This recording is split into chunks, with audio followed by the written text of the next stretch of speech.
It all starts in the virtual reality game with the largest player population in the world, called Zero Fantasy Online. Popularly known simply as ZFO, we see a huge demon-faced monster staring down a warrior.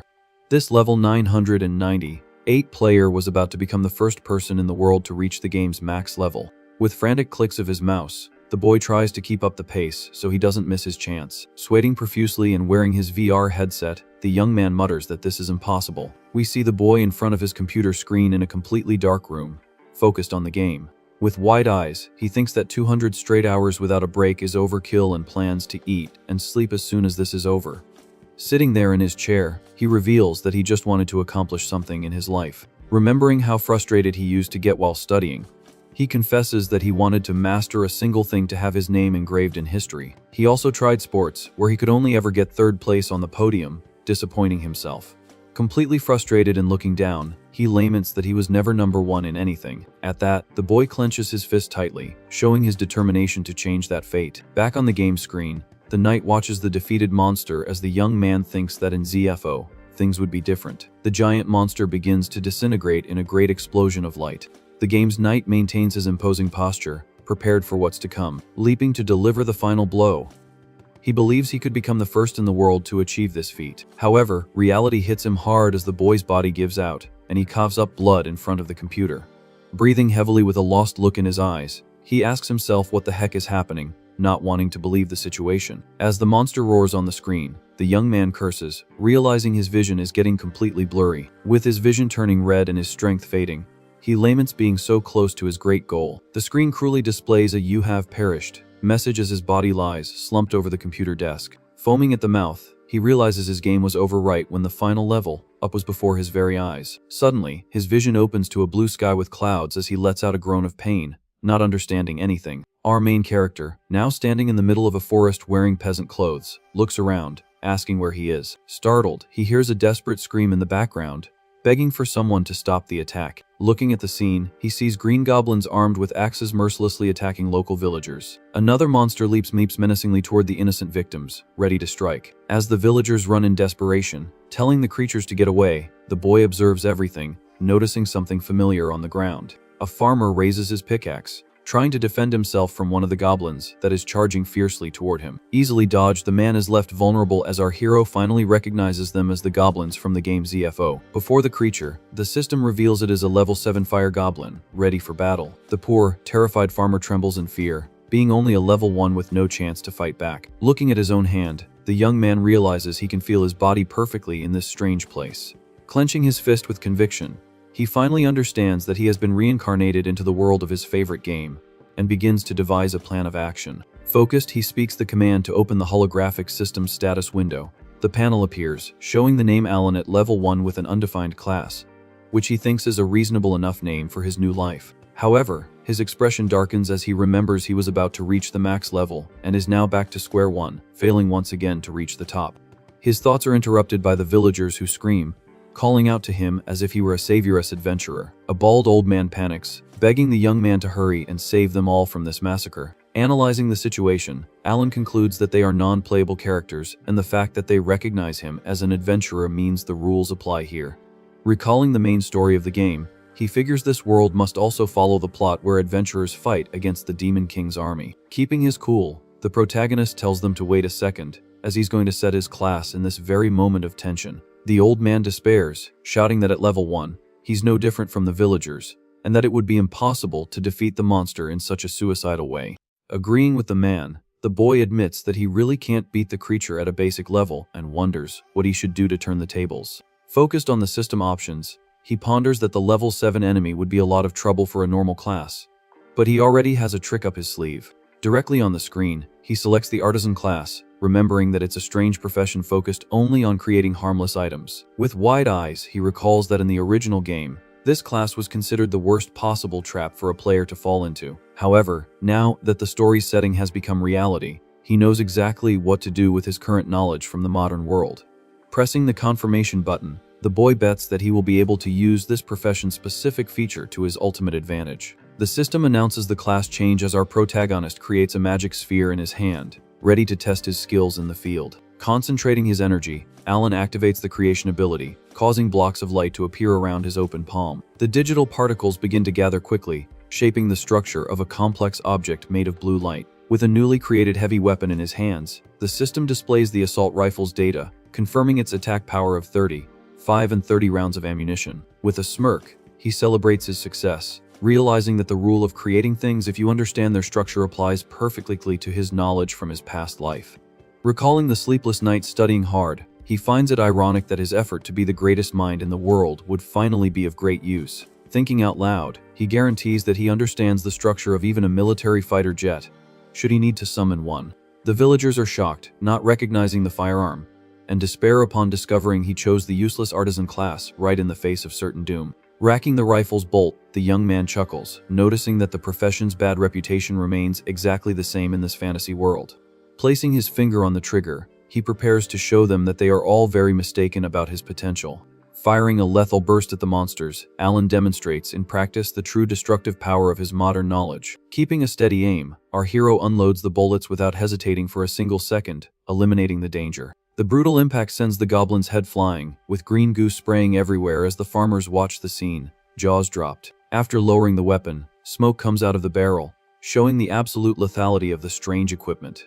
With the confident pose of someone who dominates the situation, the boy reflects that in a world stuck in the Middle Ages, he can bring as many modern war inventions as he wants. Displaying an intense and determined look, Alan affirms to himself that the artisan class is God, tier in his hands, without a shadow of a doubt. Completely in shock, the villagers can't believe that a level 1 newbie decimated a level 7 monster in the blink of an eye. Walking slowly toward him, the men break into a cold sweat, wondering what the heck just happened in front of them. Extending a hand glowing with green energy, the protagonist announces that now they themselves can exterminate the creatures with their own hands. Using his ability in mass, he materializes several perfect copies of the assault rifle, floating in the air. With the heavy weaponry falling into their hands, the farmers stutter, impressed by the weight and texture of the iron equipment. Overjoyed, they thank him for delivering these incredible weapons as Alan thinks with satisfaction that the advantage of his class is precisely manufacturing unlimited items for an army.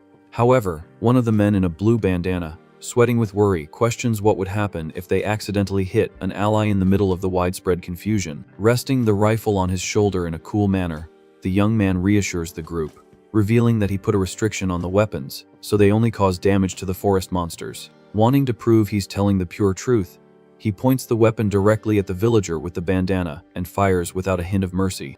Terrified, thinking his life was over, the man cowers on the ground, protecting his head and desperately asking what the boy is doing. Startled, the man opens his eyes and realizes that nothing happened, while the protagonist reinforces that the equipment is completely safe.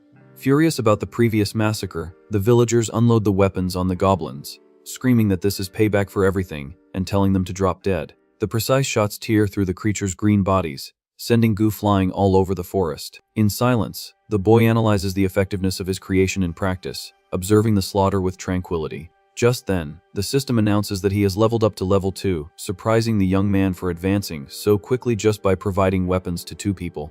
The holographic screen explains that when a monster is defeated using a forged weapon, a portion of the experience points automatically returns to the creator. Greatly relieved, the bald old man returns the rifle and thanks him profoundly for saving everyone's lives, begging him to take the equipment back. With a curious look, the hero notices a glowing stone in the man's hand, recognizing the object as the fire goblin's magic stone. This ruby-red crystal seals the creature's power and serves as the main source of income for adventurers, who exchange the item for money at the guild. There, specialists extract the power contained in the material and convert it all into versatile energy for the population's daily use. Suddenly, a desperate scream echoes through the forest, startling everyone present. A giant goblin wearing heavy armor and holding a shield appears, chasing a terrified villager who is trying to save his own skin. With a grim expression, the protagonist quickly realizes that this creature is not a common monster, but a boss-class enemy. The system confirms his suspicion, showing that it is a goblin knight at level 13, possessing far superior strength to the previous opponents. Confident from their recent success, the 2 armed farmers tell the hero to leave the job to them,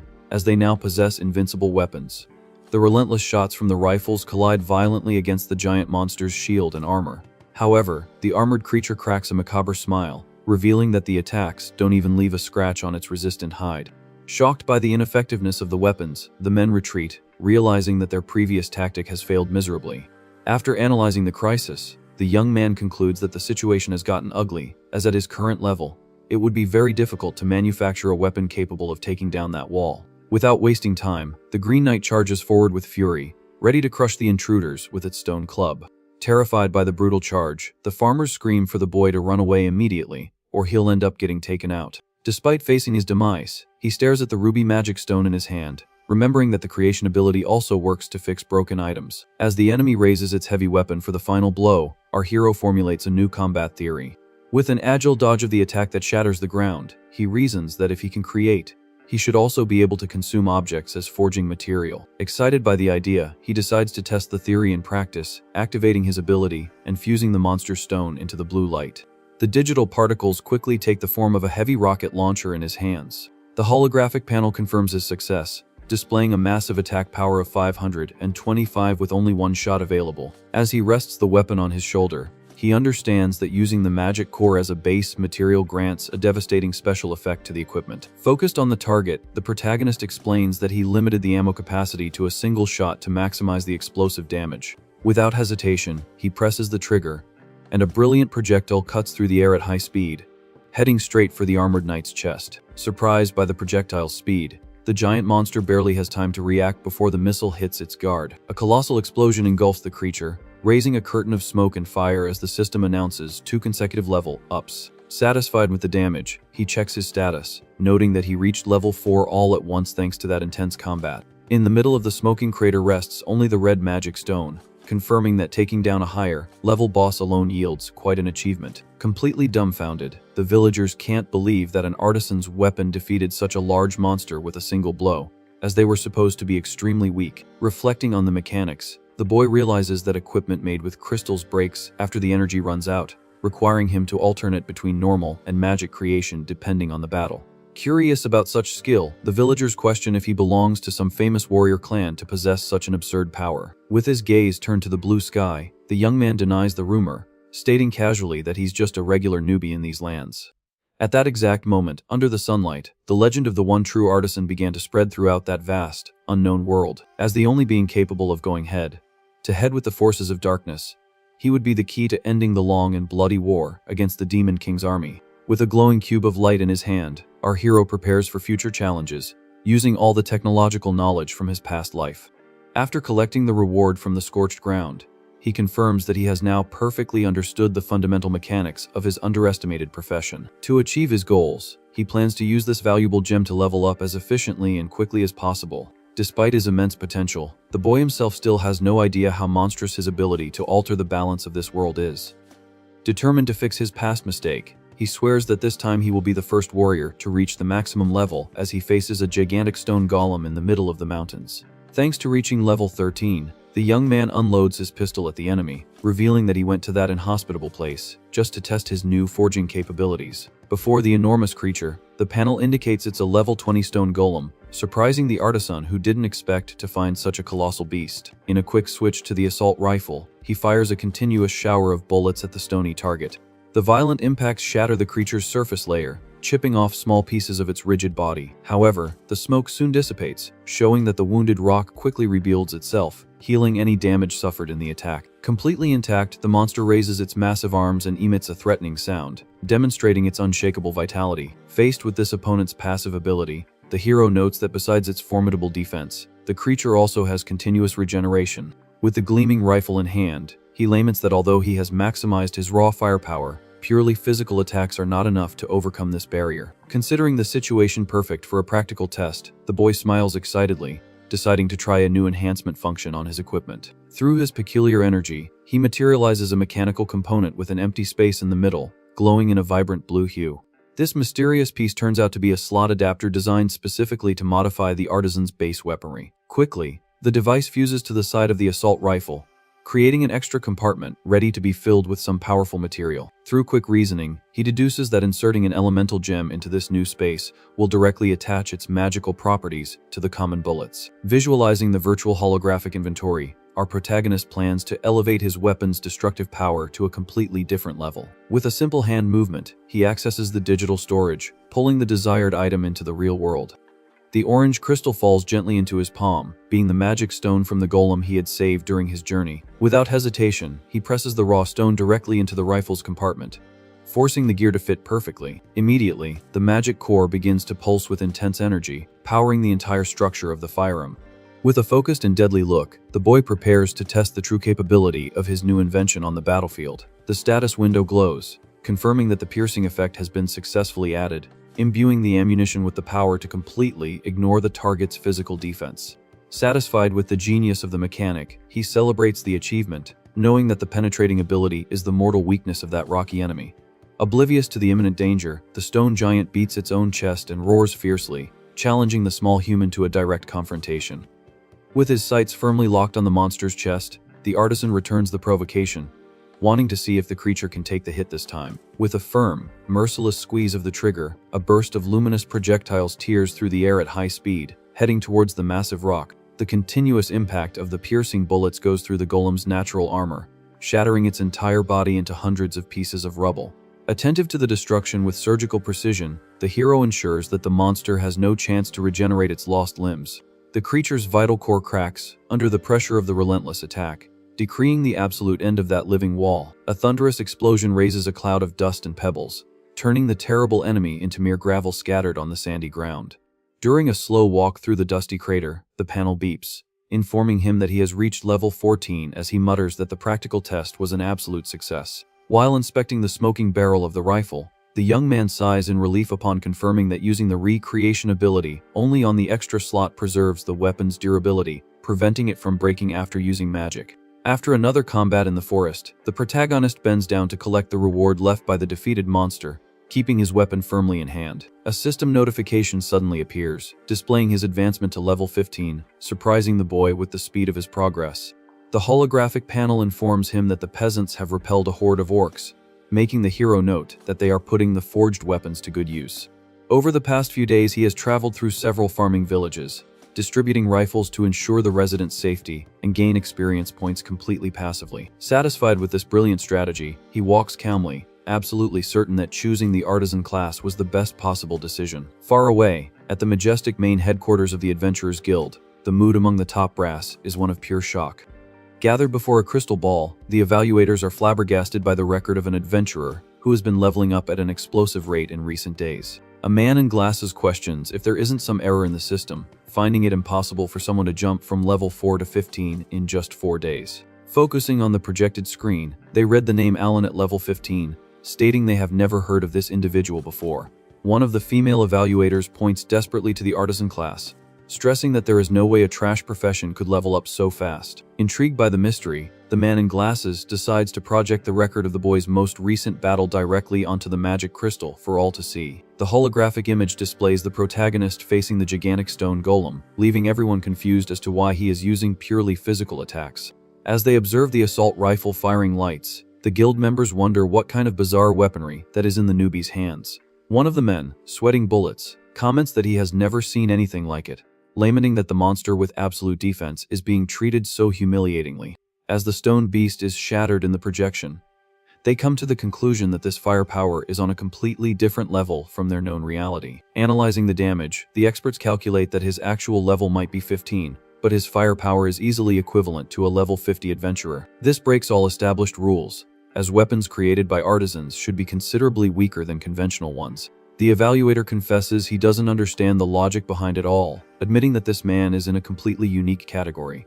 The group's leader, with a dark look, orders them to report this to the Grand Master, suspecting they have finally found the vessel they have been searching for. The serious conversation is interrupted when a subordinate points to the crystal globe, warning that the boy has just started a battle against another boss. Far from the guild, our hero comes face to face with a gigantic sandworm emerging from the ground, a level 27 boss. With a fixed gaze on the immense beast, he notes that this creature has an incredibly high amount of health, making it perfect for testing the limits of his creations. As the rocket launcher has the drawback of only one shot, the protagonist wonders how much he can increase the power of a compact weapon using add-ons. To carry out this practical experiment, he materializes the magic core of the stone golem he just obtained in the previous battle. Through his digital energy, the young man activates his forging ability, merging the raw gem with the weapon's structure. The system displays the result of the process, revealing a tactical pistol with an incredible attack power of 220. Facing the bluish equipment, he realizes that fusing the stone granted a massive bonus to the firearm's basic attributes. Intending to go even further, the boy fits an elemental ice magic crystal into the pistol's extra compartment. The holographic panel confirms the modification, showing that the weapon now has the special effect of freezing everything its bullets touch. With a confident smile, he ensures that everything went according to plan, because even if he doesn't take out the giant worm in a single shot, the freezing effect will guarantee his complete safety. The colossal monster charges furiously, opening its maw full of teeth as the hero aims the weapon, stating that there's no way to miss a target of that size. Maintaining a firm stance, he pulls the trigger, firing a burst of freezing energy towards the creature. The luminous projectiles make direct contact with the worm's skin, causing a thunderous impact on the battlefield. In a matter of milliseconds, the entire body of the desert beast is completely frozen from the inside out, leaving a huge hole where its mouth was. The protagonist slowly lowers the pistol, observing the cold mist that dissipates in the air around his masterpiece. The unbeatable monstrosity is now nothing more than a gigantic, harmless ice statue in the middle of the scorching sand. Small cracks begin to form on the crystallized structure of the defeated creature. Satisfied with the equipment's lethality, the young man puts the weapon away, noting that its power surpassed even his own expectations. Acknowledging the facts, he concludes that a simple modified pistol managed to instantly decimate a high-level boss without needing the destructive fire of a rocket launcher. Walking calmly through the desert, he reinforces his initial thought that the artisan class is truly god tier. Amidst the frozen debris, he collects the worm's magic core, which glows with an intense reddish color. With his pockets full, the boy decides it's high time to go back to the city and exchange all those stones for money at the guild. Entering the bustling lobby of the adventurer's branch, he heads directly to the service counter to make the transaction.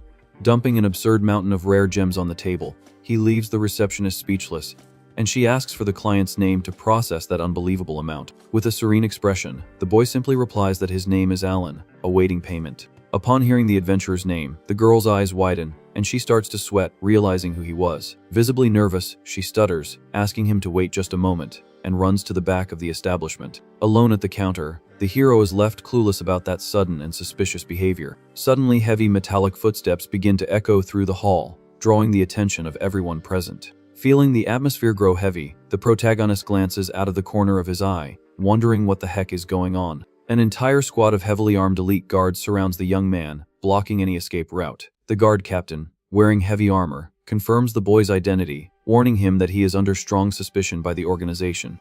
Maintaining his composure in the face of the threat, our protagonist simply asks what that knight is talking about.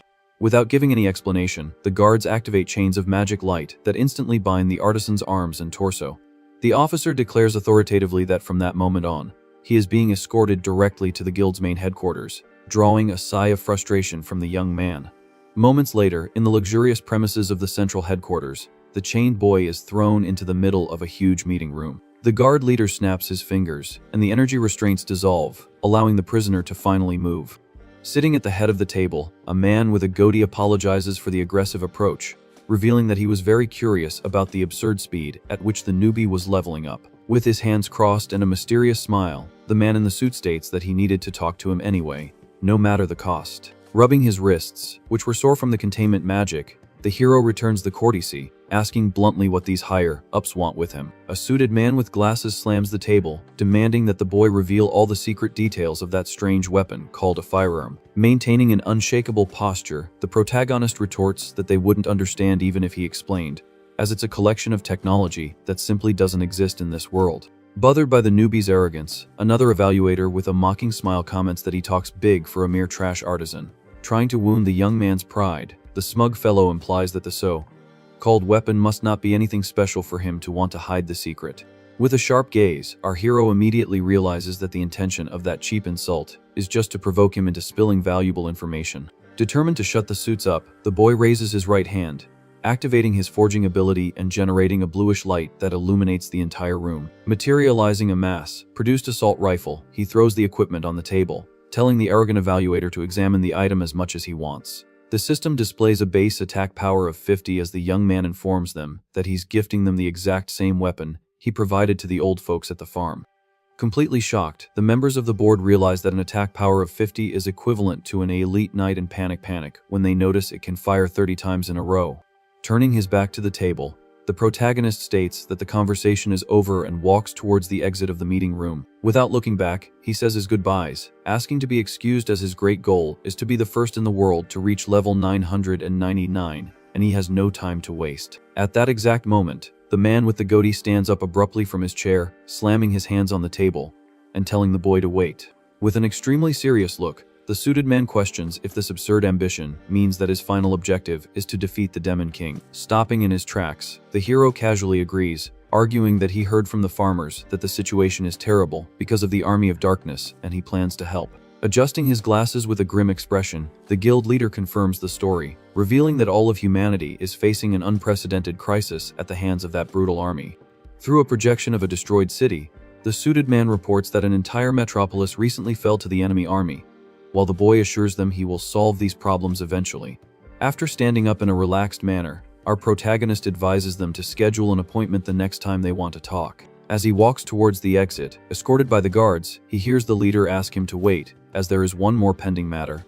With a bored look, the young man questions over his shoulder what they want this time. Raising his index finger, the man with glasses suggests that if he wants to level up efficiently, he should join a clan. Focused on the proposal, the artisan wonders internally how this clan business would work. The evaluator explains that it is an organization formed by adventurers and already offers to introduce him to an A-rank group. At that moment, another suited man pushes his colleague aside, annoyed, telling him to stop trying to get ahead. To sway him to his side, the fellow argues that the faction he supports is also elite and focuses on high-level dungeons. With a wave to calm things down, the goateed leader interrupts the discussion, advising that the boy has the right to decide and offers a spot in his own parents' clan with preferential treatment. Scratching the back of his neck with little interest, Alan refuses all proposals, stating that he does not intend to join any guild at the moment. With a calm look, he justifies wanting to move freely, while the leader understands and asks to be notified if he changes his mind. Unceremoniously, the boy opens the large door and ends the conversation, bidding farewell to the top brass. In the silence of the room, the evaluators comment that he simply left, proving to be a very difficult person to deal with.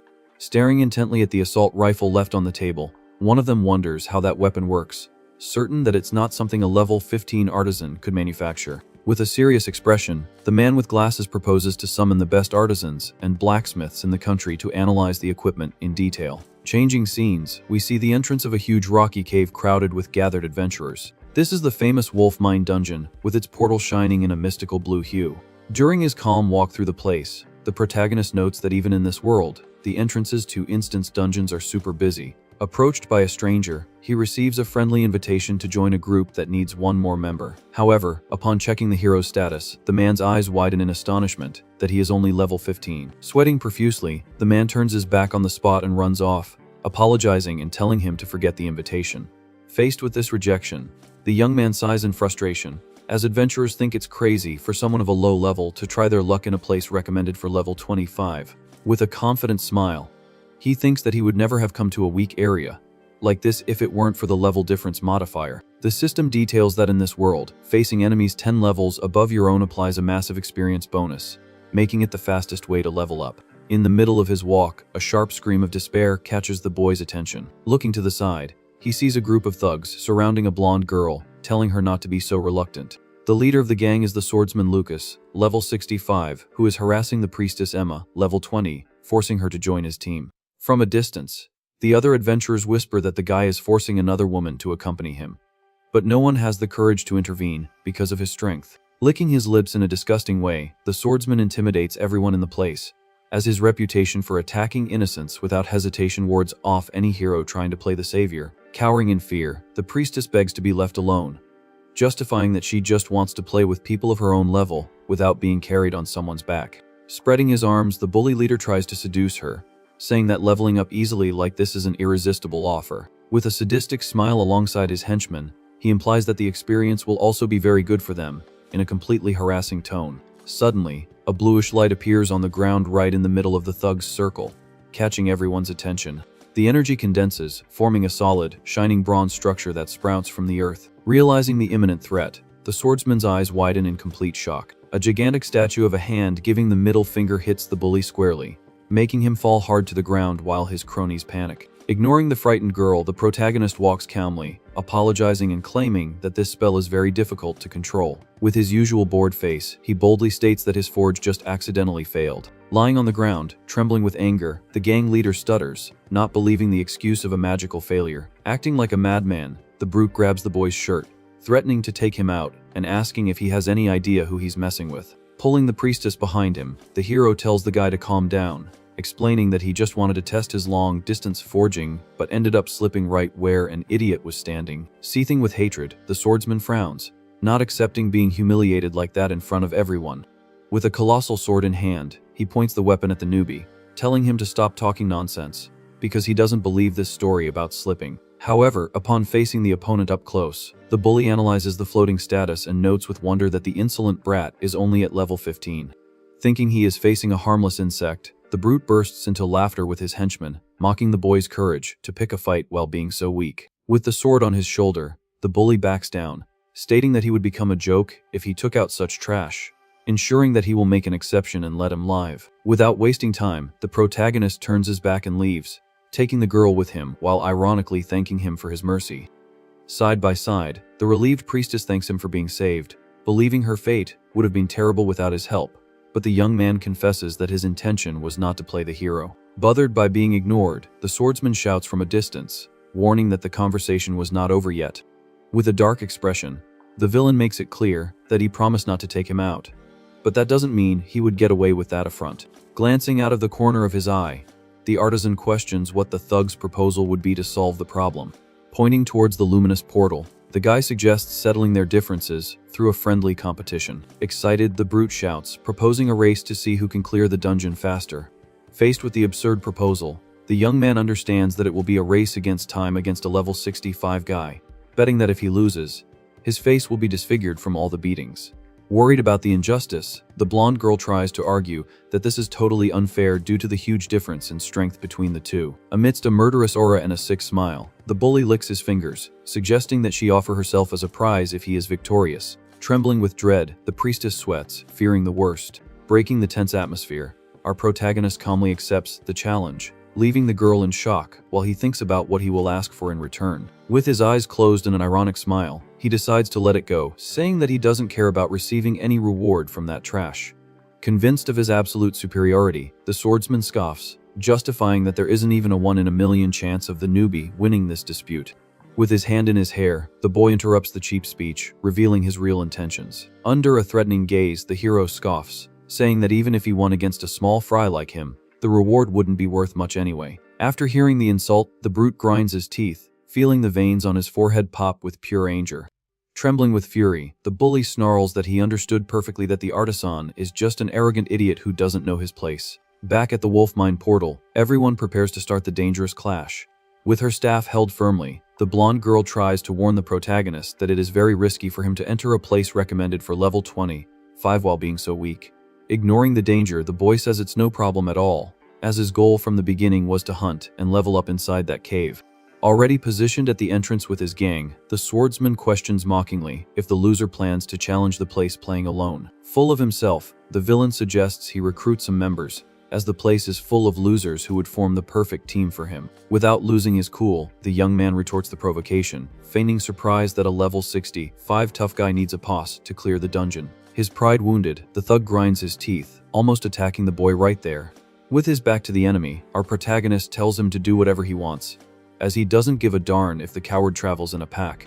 Behind the hero, the priestess asks him to wait, assuring him that she will accompany him on this suicide mission to pay her debt. In the first steps towards the portal's light, the system opens a holographic window confirming the group invitation, formalizing the unexpected partnership. Before the luminous screen, the protagonist stares at the system notification in total silence, assessing the situation. Without a second thought, he rejects the group request and coldly informs her that he doesn't need help from that newbie. Completely astonished by his attitude, the girl hesitates and stutters, asking him to wait just one more second. Clinging to the young man's arm, the priestess is dragged across the floor towards the dungeon while she begs to accompany him on the dangerous mission. With a determined look, she takes the blame for all the previous confusion and sends a new invitation, guaranteeing that she won't let him go in there alone. Glancing at his partner out of the corner of his eye, the artisan reflects internally on how incredibly stubborn this woman can be. Worn out, he lets out a sigh and finally agrees to the idea of forming a temporary duo. Directly on the floating holographic panel, the boy presses the green button and formalizes the formation of the unusual team. Greatly relieved, the blonde opens a radiant smile and thanks him from the bottom of her heart for the opportunity to pay her debt to him. From a distance, the swordsman raises his voice, telling the newbie to manage in there but demanding that he not let the healer perish under any circumstances. Surrounded by his henchmen, the thug displays a repulsive expression and confesses that his gang plans to have a lot of fun with the girl after their inevitable victory. In response to this absurd filth, our hero just maintains his serious posture near the glowing portal while the girl trembles in terror. Upon touching the stone entrance of the magic cave, a sharp warning sound immediately catches the duo's attention. The system registers at the door that the absolute clear record for that location in history is exactly 19 minutes and 12 seconds. With a relaxed pose, the boy smiles confidently, absolutely certain that breaking this unreachable mark will be the easiest thing in the world with his inventions. Without wasting any more time on the bet, the duo passes through the bluish portal, officially starting the dreaded challenge against the clock. The scenery soon changes to a long tunnel with reddish lighting, completely infested with frightening creatures blocking the passage. The system analysis reveals the presence of evil bats, disgusting centipedes, and undead warriors all above level 20. Faced with this gigantic horde, the girl breaks into a cold sweat, fearing that it will be impossible for just two people to clear a path to the final boss room. Totally relaxed about the imminent danger, the artisan reassures his ally, guaranteeing that despite the numerical disadvantage, those creatures are nothing more than a bunch of useless trash. To optimize the combat, he instructs the healer to store her wooden staff in her magic inventory, as that equipment would only hinder their tactic. From the materialization of a glowing data cube, the young man warns that since she forced her way onto the team, she'll have to work for it and fight too. The dark cave is immediately illuminated by blue lightning as the protagonist activates his creation ability at maximum power. The magical flash dissipates, and the priestess's eyes widen as she finds herself holding two submachine guns, each with 135 attack points. Greatly astonished, she questions what kind of absurd weaponry that is with such an insane status, while the boy reinforces that it's a firearm exclusive to his class. Holding an identical pair of tactical weapons in his own hands, he prepares to teach the basics of modern combat to the native of this fantasy world. Aiming directly at the zombies' faces, he explains that its operation is extremely simple and requires no magical knowledge. With a focused and deadly look, the hero completes the instruction, telling her to simply aim at the cluster of monsters and pull the trigger. The deafening noise of the shots rips through the tunnel's silence, destroying the undead's flesh with a relentless rain of lead bullets.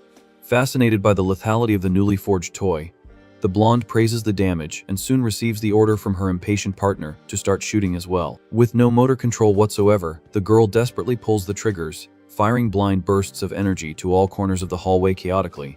The aggressive kickback of the weapons throws the blonde's arms up, making her whole body tremble as she cries for help, unable to let go of her hands. In a fearless advance, the protagonist reveals that he zeroed out the submachine gun's stability on purpose, because firing uncontrollably will hit anything in the middle of that crowded horde. With his eyes focused on the darkness, he ends the explanation and orders his partner to run full speed straight to the final room of the area. At the same time, in an identical instance of the cave, the arrogant swordsman's group advances, slicing through the weaker enemies in their path with some ease. After working up quite a sweat, the group of toughs puts away their weapons, breathing a sigh of relief for having cleared the entire first section of monsters in the mine. One of the henchmen in a red beanie comments, jokingly, that their leader can be an extremely malicious person in some situations. Pleased with his subordinate's cleverness, the villain listens to the explanation that the dungeon has a hidden mechanic of summoning an impossible extra boss if the player is new to the location. Finding the dirty plan hilarious, the brute lets out a sinister laugh, confirming that he used this knowledge just to send his adversary straight to the slaughterhouse without getting his hands dirty. During their walk, the gang agrees that the level 15 trash won't even get past the first room, proving he was foolish to accept the challenge. They mock the boy, betting that even by a miracle, the duo of failures will end up as beast fodder before reaching the main prize. With a look of pure cruelty, the leader regrets not being able to take the brat's head off personally, but is satisfied knowing he will suffer horribly in the brutal dungeon. Back to our protagonists, they finally reach a huge double stone door that seals the entrance to the deepest chamber of the dungeon. Observing the system's digital timer floating in the air, the priestess is shocked to find that the unbridled slaughter lasted less than 9 minutes. In a very sarcastic way, the young man points out that the bet's time would be even shorter if the clumsy newbie hadn't run off like a madwoman, stepping on the fire traps. A quick flashback shows the poor girl emerging from a cloud of smoke, all scorched after a misstep, justifying her partner's little scolding about the lost time. Very embarrassed, the healer asks him to take it easy, as it's her first time in an advanced place, receiving a dry compliment from the squad leader in return. Focused on his own system data, the hero notes with wonder that he jumped from level 15 straight to 18 in just a few minutes of shooting. Beside him, the girl sighs with happiness for having gone up a measly level, but the artisan concludes that the passive gain from his weapons, scattered around the world, yields much more experience. Noticing her friend's slowness, the blonde jumps with anxiety, telling him to stop daydreaming and focus on the imminent battle so they don't lose the bet through carelessness. Back to reality, the protagonist wields his heavy military armament, agreeing to end this nonsense as quickly as possible so they can get out of there. The heavy solid stone gate groans as it slowly opens, revealing a wide chamber bathed in a dark, magical, and totally oppressive energy. Just by looking into the darkness at the back of the mysterious room, the priestess's eyes widen, completely losing the courage to take a step forward. From the cold shadows of the room emerge two colossal, bestial silhouettes with murderous instincts, awaiting the arrival of the brave intruders. The dungeon's panel identifies the first creature as the majestic werewolf queen at level 25, displaying her white fur and imposing posture. Right beside her, the monstrous black, furred werewolf king appears at the same level range, causing immediate panic in the girl due to the double presence. Always calm, the young man casually mentions the hidden rule of the exclusive boss for beginners, and ends up getting a scolding from the blonde for hiding this terrible detail. Paying no heed to the silly human discussion, the beastly couple howls, showing their sharp teeth, and launches a synchronized attack on the inexperienced duo. With the monsters flying at full speed, the boy firmly raises his submachine guns while his ally covers her ears, thinking she's about to be sliced up. Through logical reasoning in a fraction of a second, the hero deduces that shooting now is useless, as the werewolves' absurd evasion makes the precision tactic flowed from the start. Faced with the overwhelming onslaught, the protagonist shouts a new order, telling the healer to fire continuously, just to create defensive suppressive fire. With her eyes closed, the girl obeys the command and screams at the top of her lungs, unloading the magazines of both weapons in a shower of golden flashes. Thanks to their aerial predatory instincts, the werewolf royalty moves in a furious zigzag, dodging the bullet barrier with annoying ease. Completely terrified, the blonde stutters that the plan is flawed because the boss's speed prevents any projectile from leaving the slightest scratch on them. With an analytical expression, the artisan studies the adversary's movement, noting that the beast's tactical separation has greatly complicated the battle scenario. Without hesitation, the hero runs to the opposite side of the room and tells the girl to hold off the queen's attacks while he destroys the king, ignoring her cries that this is suicide. Because of the gap in the formation, the white, furred wolf charges like a lightning bolt, ignoring the crossfire and focusing on devouring the more vulnerable opponent first. Sweating from desperation, the healer knows that her clumsy aim will never stop its approach and just accepts that her end will be to become monster chow. The Lupine Majesty's shining claws cut through the air, ready to tear the scared newbie's fragile body into 1,000 pieces on the dungeon floor. A millisecond from the lethal blow, the boy's swift silhouette cuts across the beast's vision, placing himself exactly in the middle of the attack's murderous trajectory.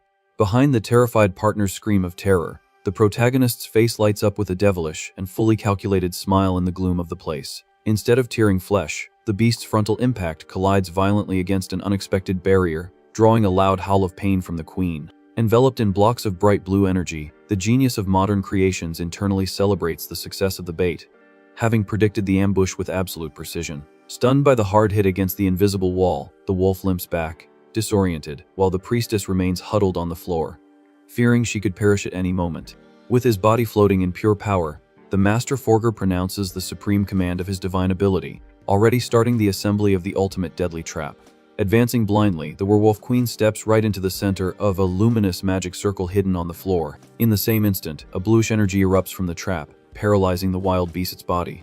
Clenching his fist with conviction, the boy commands the target's imprisonment with his divine ability. A gigantic bear trap made of pure light closes violently on the monster's leg, spraying goo. Far away, the werewolf king watches the scene in shock, seeing his partner trapped, vulnerable, and falling to the ground. Surprised by the turnaround, the priestess's eyes widen, noticing that the speedy enemy has finally stopped moving.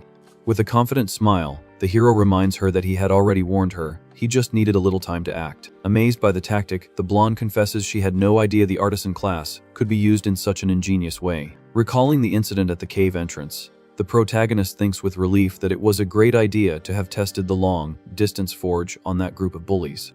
While the black wolf remains stunned by his companion's fall, the young man walks slowly towards the trapped creature. With his pistol perfectly aimed, he decrees that an immobilized werewolf without its high evasion is nothing more than a common and harmless monster. Cornered, the black beast snarls furiously, showing all its hatred towards the small human. Under the dim light of the dungeon, the artisan stands mercilessly before the fallen royalty. With absolute coldness, he bids farewell to the exclusive boss, pulling the trigger without any hesitation. After exterminating the two beasts, the boy bends down with a sigh of relief and collects the valuable purplish magic stone left by the enemies. Hearing hurried footsteps, the young man calmly turns his head back, holstering his weapon. Running towards him, the healer celebrates having finished off the wounded queen, receiving a dry compliment from her partner. Immediately, the system panel appears, congratulating the duo on their completion in an incredible 9 minutes and 48 seconds, setting a new absolute record. Extremely excited, the blonde points to the historic time, but the boy soon bursts her bubble, announcing that the next day he will do the dungeon alone to have his name at the top.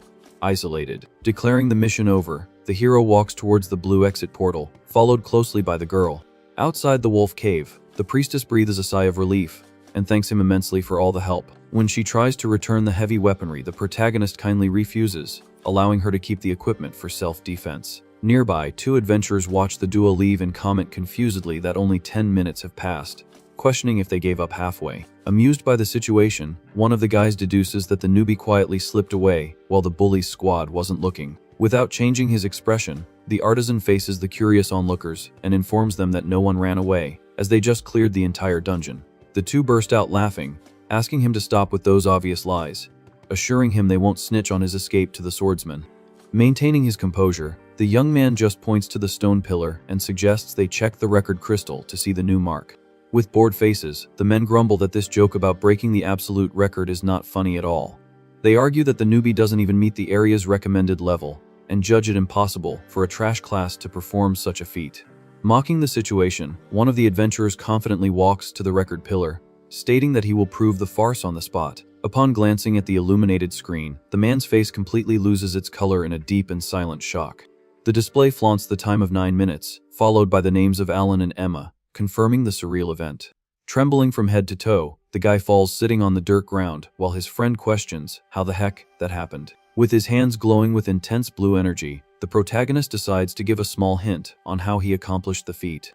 Numerous submachine guns materialize, floating around the shocked crowd, as he declares that those weapons are the definitive answer to the mystery. Holding the iron equipment, one of the adventurers panics upon checking the status and seeing an absurd attack power of 153. The man's eyes widen, and he screams in desperation that this level of damage is too high for any common equipment in their world. Very proud, the healer shows off her own submachine gun, stating with a smile that using the invention is the easiest thing ever.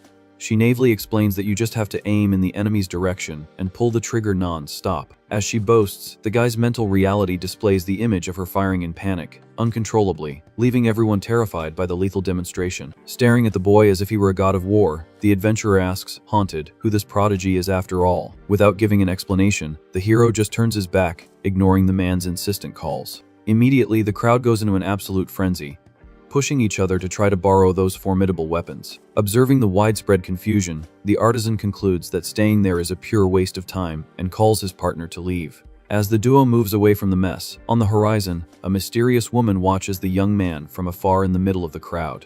In silence, the warrior in red clothes turns her back on the chaotic scene and goes her own way alone. Her sharp and calculating gaze shows that she was extremely intrigued by the capabilities of that unknown forger. A few dozen minutes later, the dungeon portal glows again, and the bully swordsman emerges, arrogantly celebrating his group's victory. Cracking his neck, the brute boasts about almost breaking the 50-minute mark, absolutely certain that he won the bet. Settled near the entrance, the thug leader orders his henchmen to wait for the newbies to exit to apply the proper punishment. Laughing, one of the henchmen suggests that if the duo doesn't come out in an hour, they should leave, as they would surely be done for in there. Interrupting the celebration, the two curious adventurers from before cautiously approach the swordsman's group. With a serious expression, the man informs them that the challenge's opponents went home a long time ago. Seething with hatred, the bully questions, grinding his teeth, if the brats tucked their tails between their legs and ran from the bet. Soon after, he bursts into laughter, deducing that all that posing was just a cheap bluff to escape his doom. Shaking his head in denial, the informant shatters the villain's joy with a solemn attitude. Not understanding the tone of the conversation, the brute stops laughing, staring at the man with a face of pure confusion and anger. Straight to the point, The guy explains that the duo didn't run away but completed the dungeon in an incredibly shorter time than anyone else in history. Totally paralyzed, the gang leader is speechless, demanding that the man repeat that impossible absurdity. Refusing to believe the story, the swordsman marches furiously towards the stone pillar, cursing loudly. With a heavy stomp, the thug grabs the edge of the monument with brute force, trying to prove it was all a lie. However, upon laying his eyes on the digital panel, he lets out a confused murmur before the luminous scoreboard. With dilated pupils, he reads the 9-minute mark, not believing they lost so badly in a place that cost them almost a full hour of continuous effort. Noticing the boss's tension, the cronies approach cautiously, asking what went wrong with the pillar. Completely in shock and sweating bullets, the swordsman stammers that it must be a lie invented by the system, denying reality. Sooner or later, the reality hits him hard, and the brute collapses to his knees, screaming to the heavens that he doesn't accept losing like that. Far away, the scene changes to a dark and luxurious office where a mysterious man rests in the dark. Holding some papers in the dim light, the man analyzes recent reports with extreme, focused interest. The document displays the protagonist's photo and his war inventions, leading the leader to conclude that this forger possesses true strength. Interrupting the dense reading, knocks on the door echo through the closed room, and the man tells the visitor to enter. A muscular individual in assassin's attire, with silver hair and a mask covering his face, appears in the room, emanating immediate danger. With a cold gaze, the mercenary informs that he was summoned because he heard the leadership had a new service request. Displaying a malicious smile in the shadows, the suited man confirms the existence of the special mission without beating around the bush. Sliding the investigation report across the mahogany table, the boss points directly at Alan's image, marking the new target. Staring at the young artisan's photo, the assassin lets out a muffled chuckle, noting that this boy will make for a very fun job. A heavy bag of money is thrown onto the table, sealing a dirty deal with a generous payment. The client's finger taps firmly on our protagonist's photograph, marking the target. In the shadows, the masked assassin receives the direct and lethal order to exterminate the boy without a trace. Meanwhile, in the city, the priestess thanks him for everything, informing him that she will temporarily move her base to avoid reprisals from the swordsman's group. With a worried look, she questions if the hero really needs to leave like that, offering help to ward off the bullies if necessary. Maintaining a firm posture, the artisan refuses the offer, reminding her that she is also an adventurer and he can't depend on her protection all the time. Understanding his decision, the blonde accepts the facts, and the young man says goodbye calmly. Jumping with joy as she walks away, she demands that he not break any records in the dungeon without her, as she also wants to make her name in history. The system panel confirms the girl's departure from the group as she shouts from a distance, hoping they can team up again in the future. A few days after this encounter, we see the hero, now at level 24, walking through a rocky desert with the intention of testing a new invention. Upon activating his special ability, an immense amount of bluish energy forms, and he mentally hopes that the new project works perfectly. The light soon reveals the imposing silhouette of a modern war tank, confirming that the exterior replica was an absolute success. Satisfied with the combat machine's appearance, the boy quickly jumps to the top, wanting to check the internal controls. Opening the hatch and peeking into the dark interior, he gives a slight smile, noticing that the panel and seats were copied with impeccable precision. Seated in the driver's seat, the young man gives the command out loud, telling the armored vehicle to advance through the arid terrain. Under the scorching sun, the heavy vehicle remains completely motionless in the middle of nowhere, breaking the forger's expectation. With a drop of sweat running down his face, the protagonist quickly deduces that the machine would never work without some kind of fuel. The system of his abilities allows him to materialize any complex solid structure, but prohibits the creation of amorphous substances like water or gasoline. Far from being discouraged, the boy closes his eyes and smiles, revealing that he had already thought of an obvious countermeasure for this flaw in his class. Recalling the rules of his old virtual game, he analyzes in detail how energy works in this fantasy world. With a glowing greenish magic stone in his hand, he explains that these monster cores serve precisely as a universal energy source for society.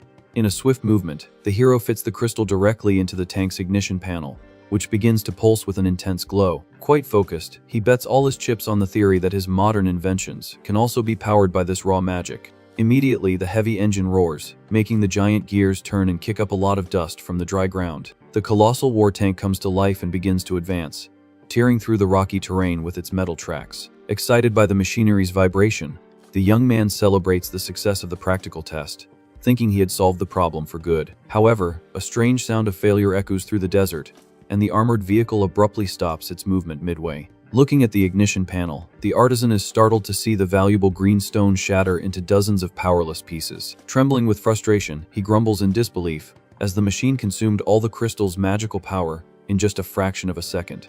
Exiting through the top hatch with slumped shoulders, the boy sighs in disappointment, admitting that he still doesn't have enough resources to afford the consumption of such a gigantic vehicle. Staring at his unused masterpiece, the Forger understands that he will need to hunt for very high-quality magic cores if he wants to move it, but is content with having proven his energy source theory. Leaving the heavy vehicle aside, he materializes his blue data cube, deciding to manufacture something much smaller and more economical this time. The magic light quickly dissipates, revealing a small, modern voice-activated reconnaissance drone floating in the air. Holding a tablet-shaped controller, the protagonist presses the activation button of the flying device. As the little machine gains height with the soft sound of its propellers, the boy watches its ascent, wondering how long this small invention will last. Through a direct vocal command, he orders the equipment to increase altitude and begin recording the entire desert perimeter. Satisfied with the flight stability, he nods positively, noting that the device has reached a perfectly acceptable blind spot for espionage. With the mind of a military genius, he already begins to plan improvements, thinking that if he attaches a firearm to the structure, it will become a formidable combat unit. Turning his attention to the luminous monitor in his hands, the young man decides to check the quality of the images being transmitted. Analyzing the display, the hero is surprised by the sharpness of the recording, which totally surpassed his initial expectations. Suddenly, his expression changes to pure seriousness, and he pauses the video on the spot upon noticing something very strange. The captured image clearly shows a group of individuals lurking among the rocks, making the boy wonder who those guys are, and if they are watching him. Under a dark and threatening gaze, he supposes they could be the swordsman's accomplices seeking revenge, but the bloodlust they emanate seems too intense for mere dungeon thugs. Bothered by the feeling of being hunted, the artisan summons his submachine gun and dashes towards the rocks, wanting to get to the bottom of this personally. From the top of the cliff, the band of masked assassins is startled to realize that their target has moved and is running exactly in their direction. Hiding behind the rocks, one of the mercenaries tries to remain calm, arguing that they are level 65 and their passive stealth abilities would never be detected by a newbie. Shattering any doubt, the protagonist stops midway and points directly at the rock, drawing the attention of the 5 cowards hidden there. Completely perplexed, the hired killer's eyes widen, realizing that their perfect camouflage has failed miserably. One of the subordinates asks the leader what they should do now, receiving the cold order to take out the target openly, since the silent approach was ruined. Maintaining his arrogance, the masked chief reflects that whatever that weird weapon in the boy's hand is, it's physically impossible for it to attack faster than them. Emerging from hiding, the leader walks confidently, remembering the rumors that this Forger's inventions have a magical restriction that prevents them from causing any damage to humans. Facing the armed boy, the mercenary scoffs, saying the job will be a piece of cake because he's only in the level 20 range, provoking a bored look from our hero.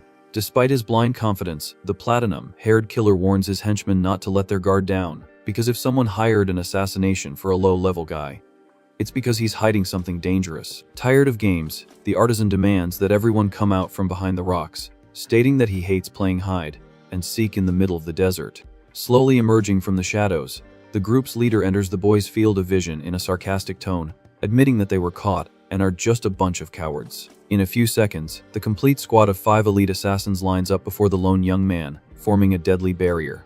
Without showing a hint of fear, the hero gets straight to the point, questioning the purpose of this ambush in the middle of nowhere. Exuding a frightening murderous aura, the masked mercenary tells the brat to stop looking at them with that insolent gaze. At superhuman speed, the leader kicks up a cloud of dust and disappears from view, completing his sentence by saying they only came to dispose of his body. Squinting, our protagonist follows the absurd movement, realizing that the enemies simply vanished into thin air thanks to their class's extreme agility. Forming a deadly circle, the 5 brutes use their advanced stealth abilities to run in circles around the boy, becoming threatening blurs in the dust. Completely surrounded, the protagonist adjusts his combat stance and thinks with relief that it was an excellent idea to bring a rapid-fire weapon for this test. Appearing from a blind spot, the masked leader moves in for the final blow, calling the newbie a fool and guaranteeing that the weapon wouldn't even scratch him. However, the assassin's sadistic smile vanishes instantly when a burst of fire crosses his face, tearing the side of his head in milliseconds. Spinning his body on its axis, the master forger pulls the trigger without mercy, firing a storm of golden bullets in every possible direction.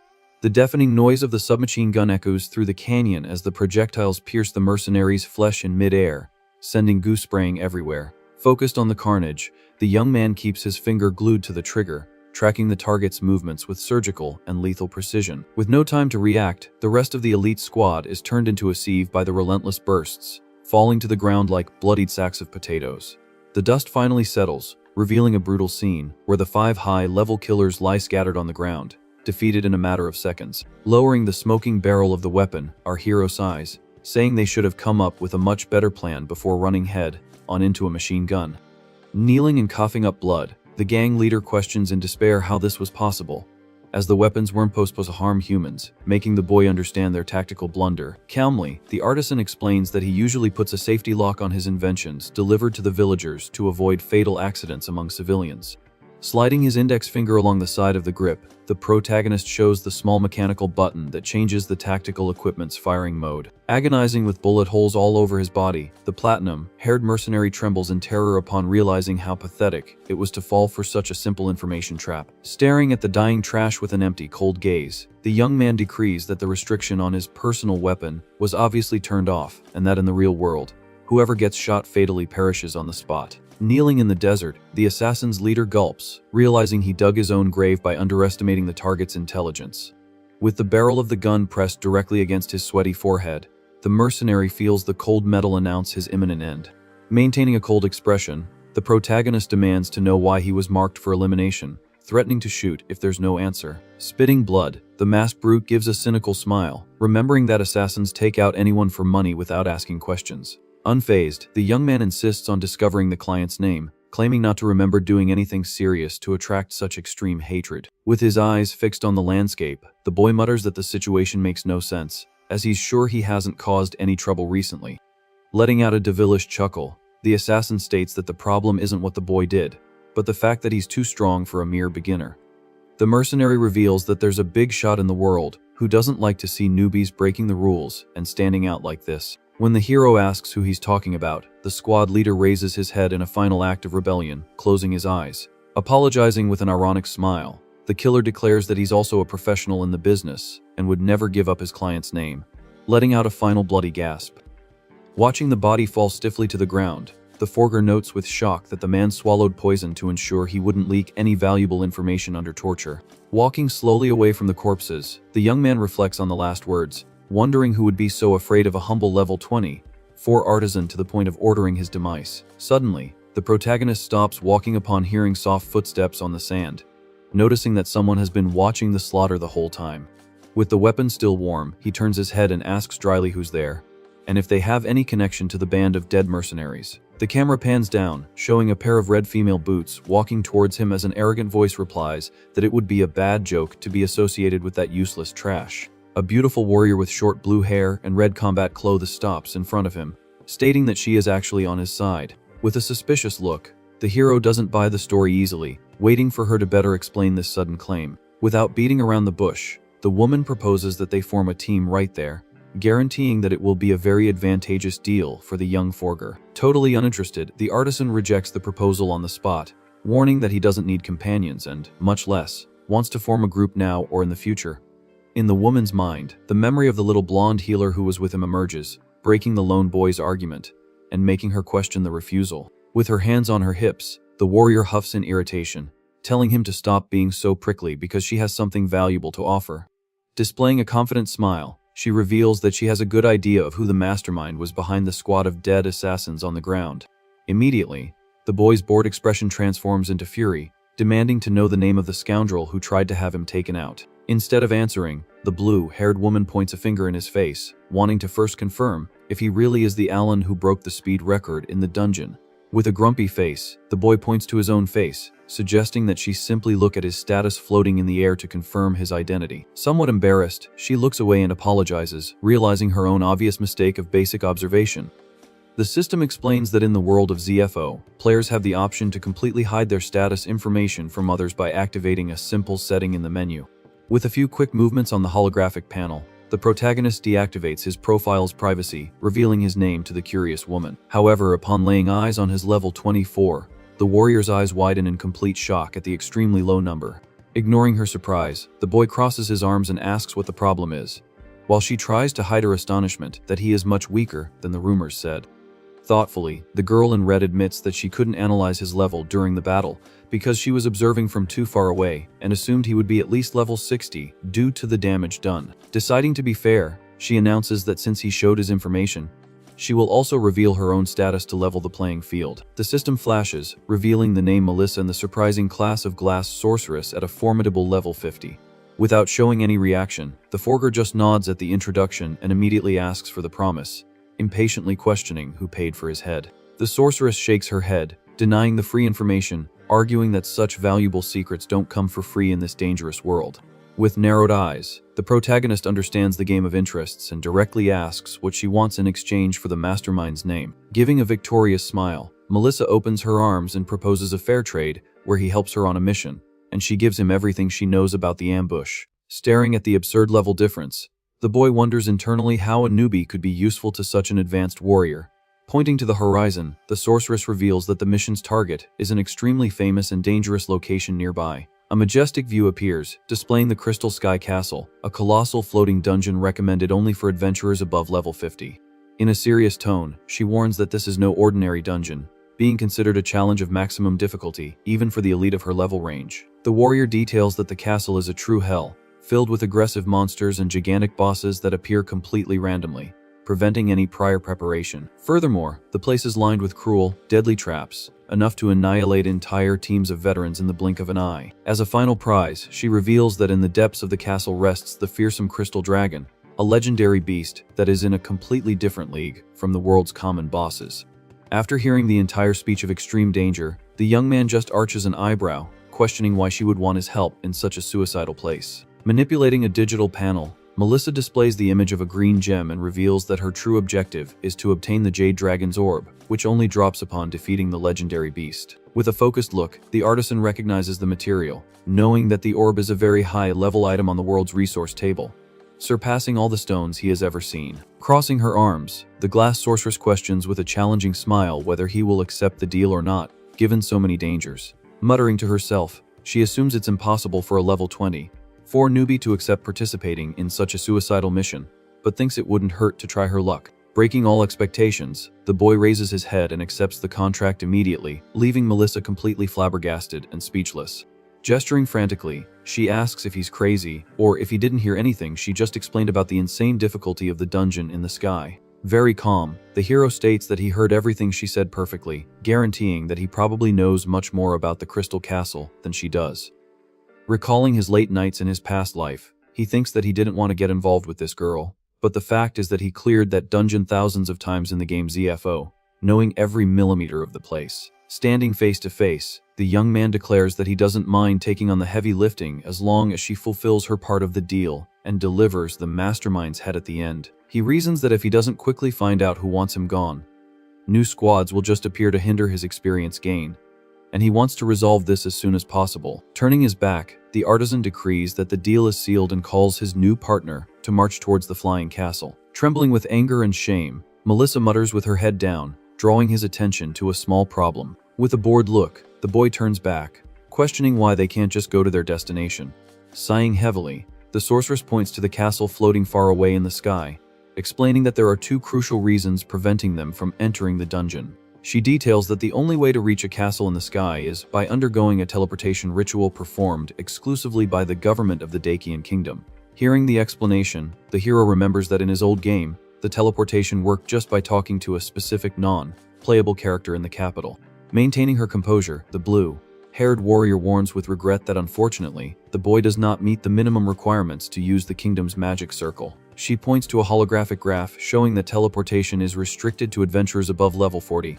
Bearing his entry as he is only at 24. Frustrated, the protagonist throws his head back and asks irritably why on earth she invited him on the mission if she already knew he couldn't enter because of his low level. With a blank face, Melissa confesses shamelessly that she didn't know his level before inviting him, justifying the mistake while he just asks what the second problem would be. Sighing dramatically, the sorceress argues that the second complication is the fact that they are only two people, which makes clearing the dungeon mathematically impossible. Through projections, the system details that an ideal group would need defensive warriors, a heavy front line, support healers, and a brutal damage dealer to withstand the ambushes of the place. Speaking seriously, she confesses that her class focuses on area of effect magic damage, which is terrible for taking out single bosses with a lot of health, making the lack of a finisher a fatal weakness for the duo. Faced with this scenario, the Forger crosses his arms and suggests that the best alternative at the moment is to focus on hunting common monsters to level up quickly until they reach the level 40 mark. Upon hearing the proposal to focus on slow leveling, Melissa panics and confesses that this 3-month idea is terrible because she is in a great hurry to obtain the Jade Orb.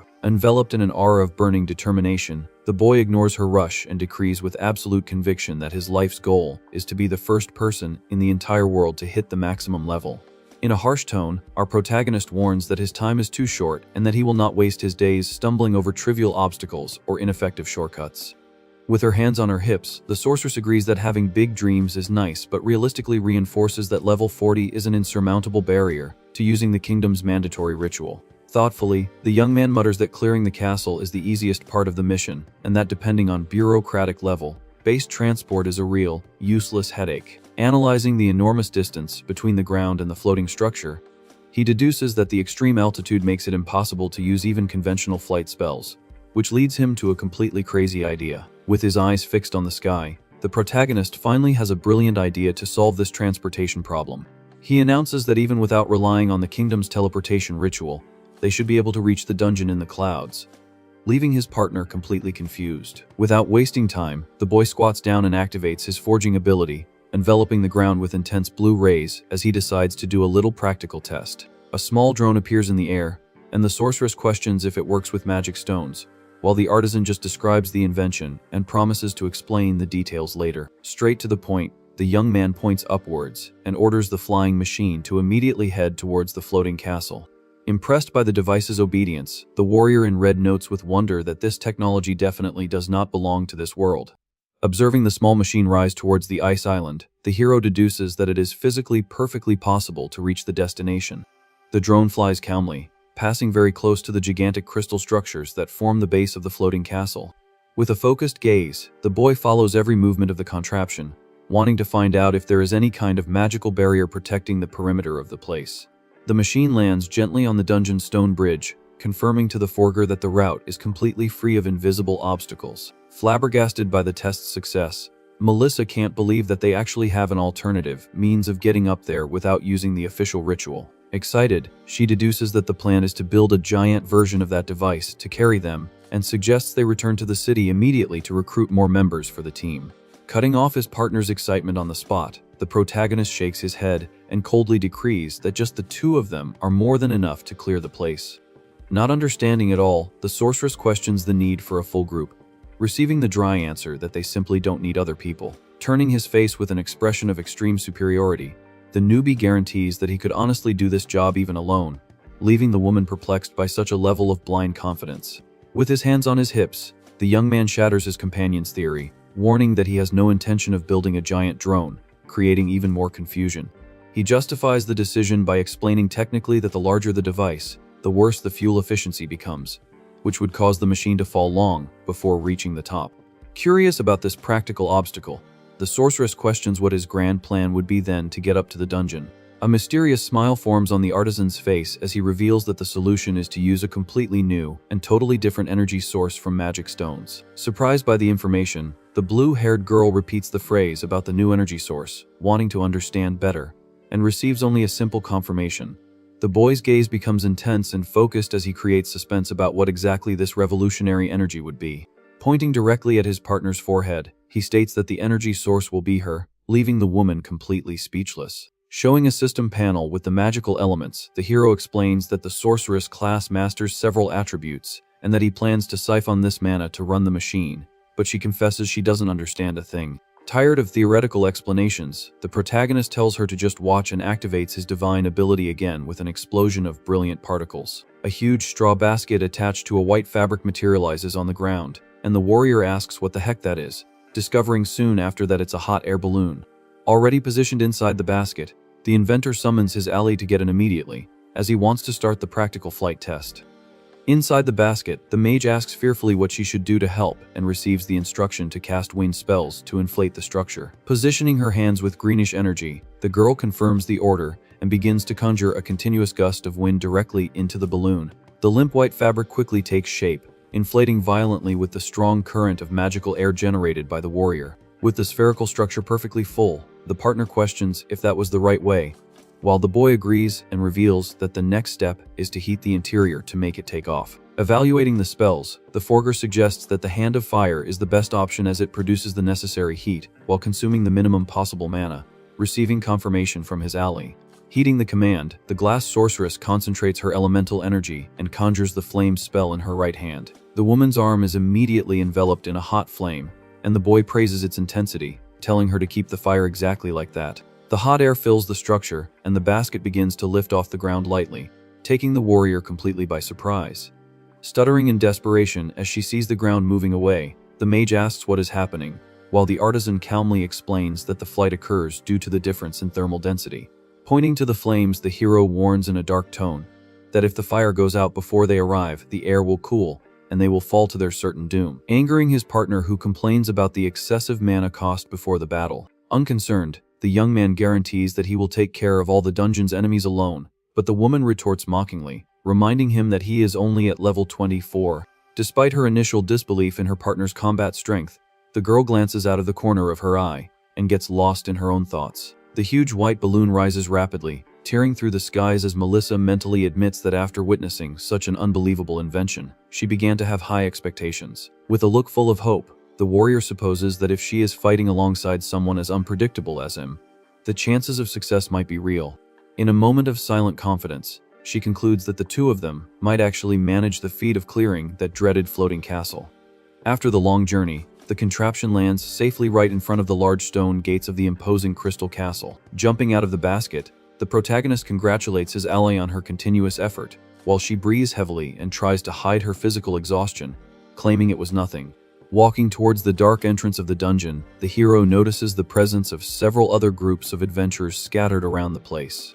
Observing the men battling further ahead, he deduces that since it is an open dungeon, if another team kills the boss first, they will be kicked out and have to start over from scratch. Aware of the competition rule, the artisan decides that they need to hurry, as he refuses to let any other group get their hands on the coveted Jade Dragon King. Taking the lead in the race, the woman in red proposes to ignore the weak monsters along the way, leaving them for the other groups, while they focus only on the main objective. The healer explains the structure of the place, displaying a holographic map that divides the dungeon into lower, middle, and upper floors. The young man completes the explanation, stating that to advance to the middle floor, they will need to gather 3 crystals given as a reward for the area, leaving his partner shocked that he already knows the secret mechanics. With a smirk, the protagonist uses her own spell against the sorceress and states that he would love to tell how he discovered all this. But the information wouldn't come for free. Recalling the moment she charged for information in the desert, the girl sweats nervously at the mockery and grumbles that he has a lot of nerve to play her own game like that.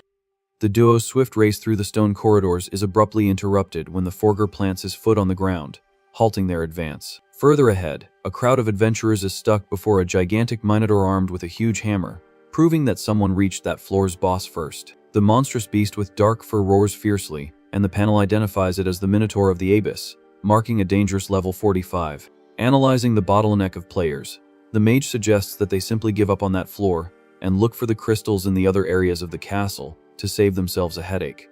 With a stubborn posture, the boy rejects the idea on the spot, arguing that the alternative routes would take too long and that he would not give up on that reward, just sitting there.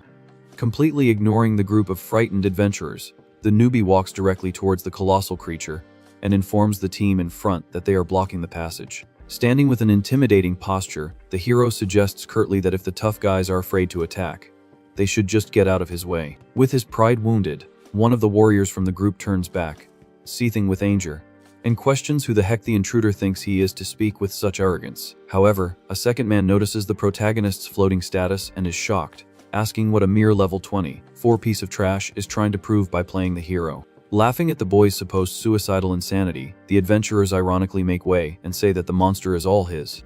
Maintaining an expression of pure boredom, the artisan walks straight past the barrier of cowardly warriors and thanks them for their kindness with extreme coldness. Noticing the approach of the small, insolent human, the Minotaur boss lets out a deafening roar and raises its immense hammer, ready to crush the intruder. Desperate with the situation, the glass sorceress screams for her partner to retreat, as her own mana has not yet recovered from the balloon trip.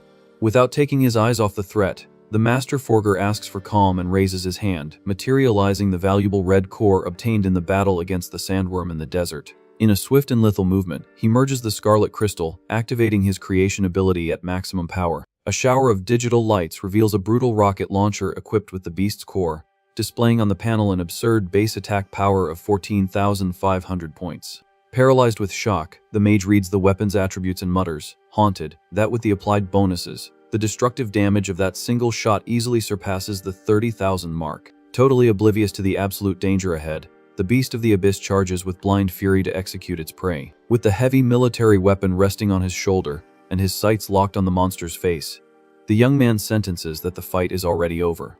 With a dry squeeze of the trigger, the explosive projectile is fired at high speed, making the artisan himself slide back due to the weapon's strong kickback. Instance before the fatal impact, the Minotaur's reddish pupil dilates as it realizes it has gravely underestimated its tiny prey. The missile collides directly with the target, generating a colossal detonation that creates a gigantic column of fire and destruction in the middle of the stone corridor. The violent shockwave generated by the explosion forces the sorceress to close her eyes and cringe to avoid being thrown into the air. Caught completely off guard, the arrogant adventurers are swept back by the brutal gust of wind, screaming in terror as they witness the newbie annihilate an untouchable boss in a single second. The system announces the defeat of the Minotaur of the Abyss boss, and the boy levels up to 25, commenting with satisfaction that it was very good. Shocked by the brutal scene, the adventurers in the background stutter, unable to believe that the feared leader of the floor was taken out with just a single blow. The artisan puts away his weapon and resumes walking calmly while the glass sorceress approaches, nervously praising his strength. With an expression of pure curiosity, the woman in red directly asks what the heck he just did to cause so much damage. Ignoring the question, the protagonist silently reflects that perhaps he didn't even need to have spent the valuable magic stone from the sandworm for that level of enemy. Focused on the main objective, the young man collects the first luminous crystal floating in the air, remembering that now only 2 are missing to complete their mission. Crouching near the monstrous corpse, the warrior warns that she doesn't care about his hurry but guarantees that she will collect the Minotaur's magic stone for herself. Without wasting time, the boy starts running at full speed through the corridors again, declaring that they must proceed to the next target while his partner asks him to wait. During the run, the mage tries to process the absurdity of a level 24 human obliterating a level 45 boss, questioning the supposed uselessness of the artisan class. The duo arrives at a new area of the lower floor called the Path of the Abyss, where several other groups are standing in front of a huge dark pit. Observing the place, the hero explains to his partner that the next 2 paths only require solving a puzzle, allowing them to collect the items quickly. Worried about the immediate obstacle, the sorceress points out that the floor simply ends there and questions how they intend to advance with the passage completely cut off. Maintaining his usual tranquility, the inventor shakes his head, denying her statement and guaranteeing that the road is not really blocked. A mental projection illustrates the secret of the place, revealing that there is a transparent floor that leads to the other side, requiring only to walk on the correct path. Faced with the explanation, the warrior asks what happens if one missteps, and the boy just stares at her in silence, leaving the consequence implied. On the edge of the abyss, one of the adventurers musters his courage and nervously announces that he will make the group's first attempt to cross.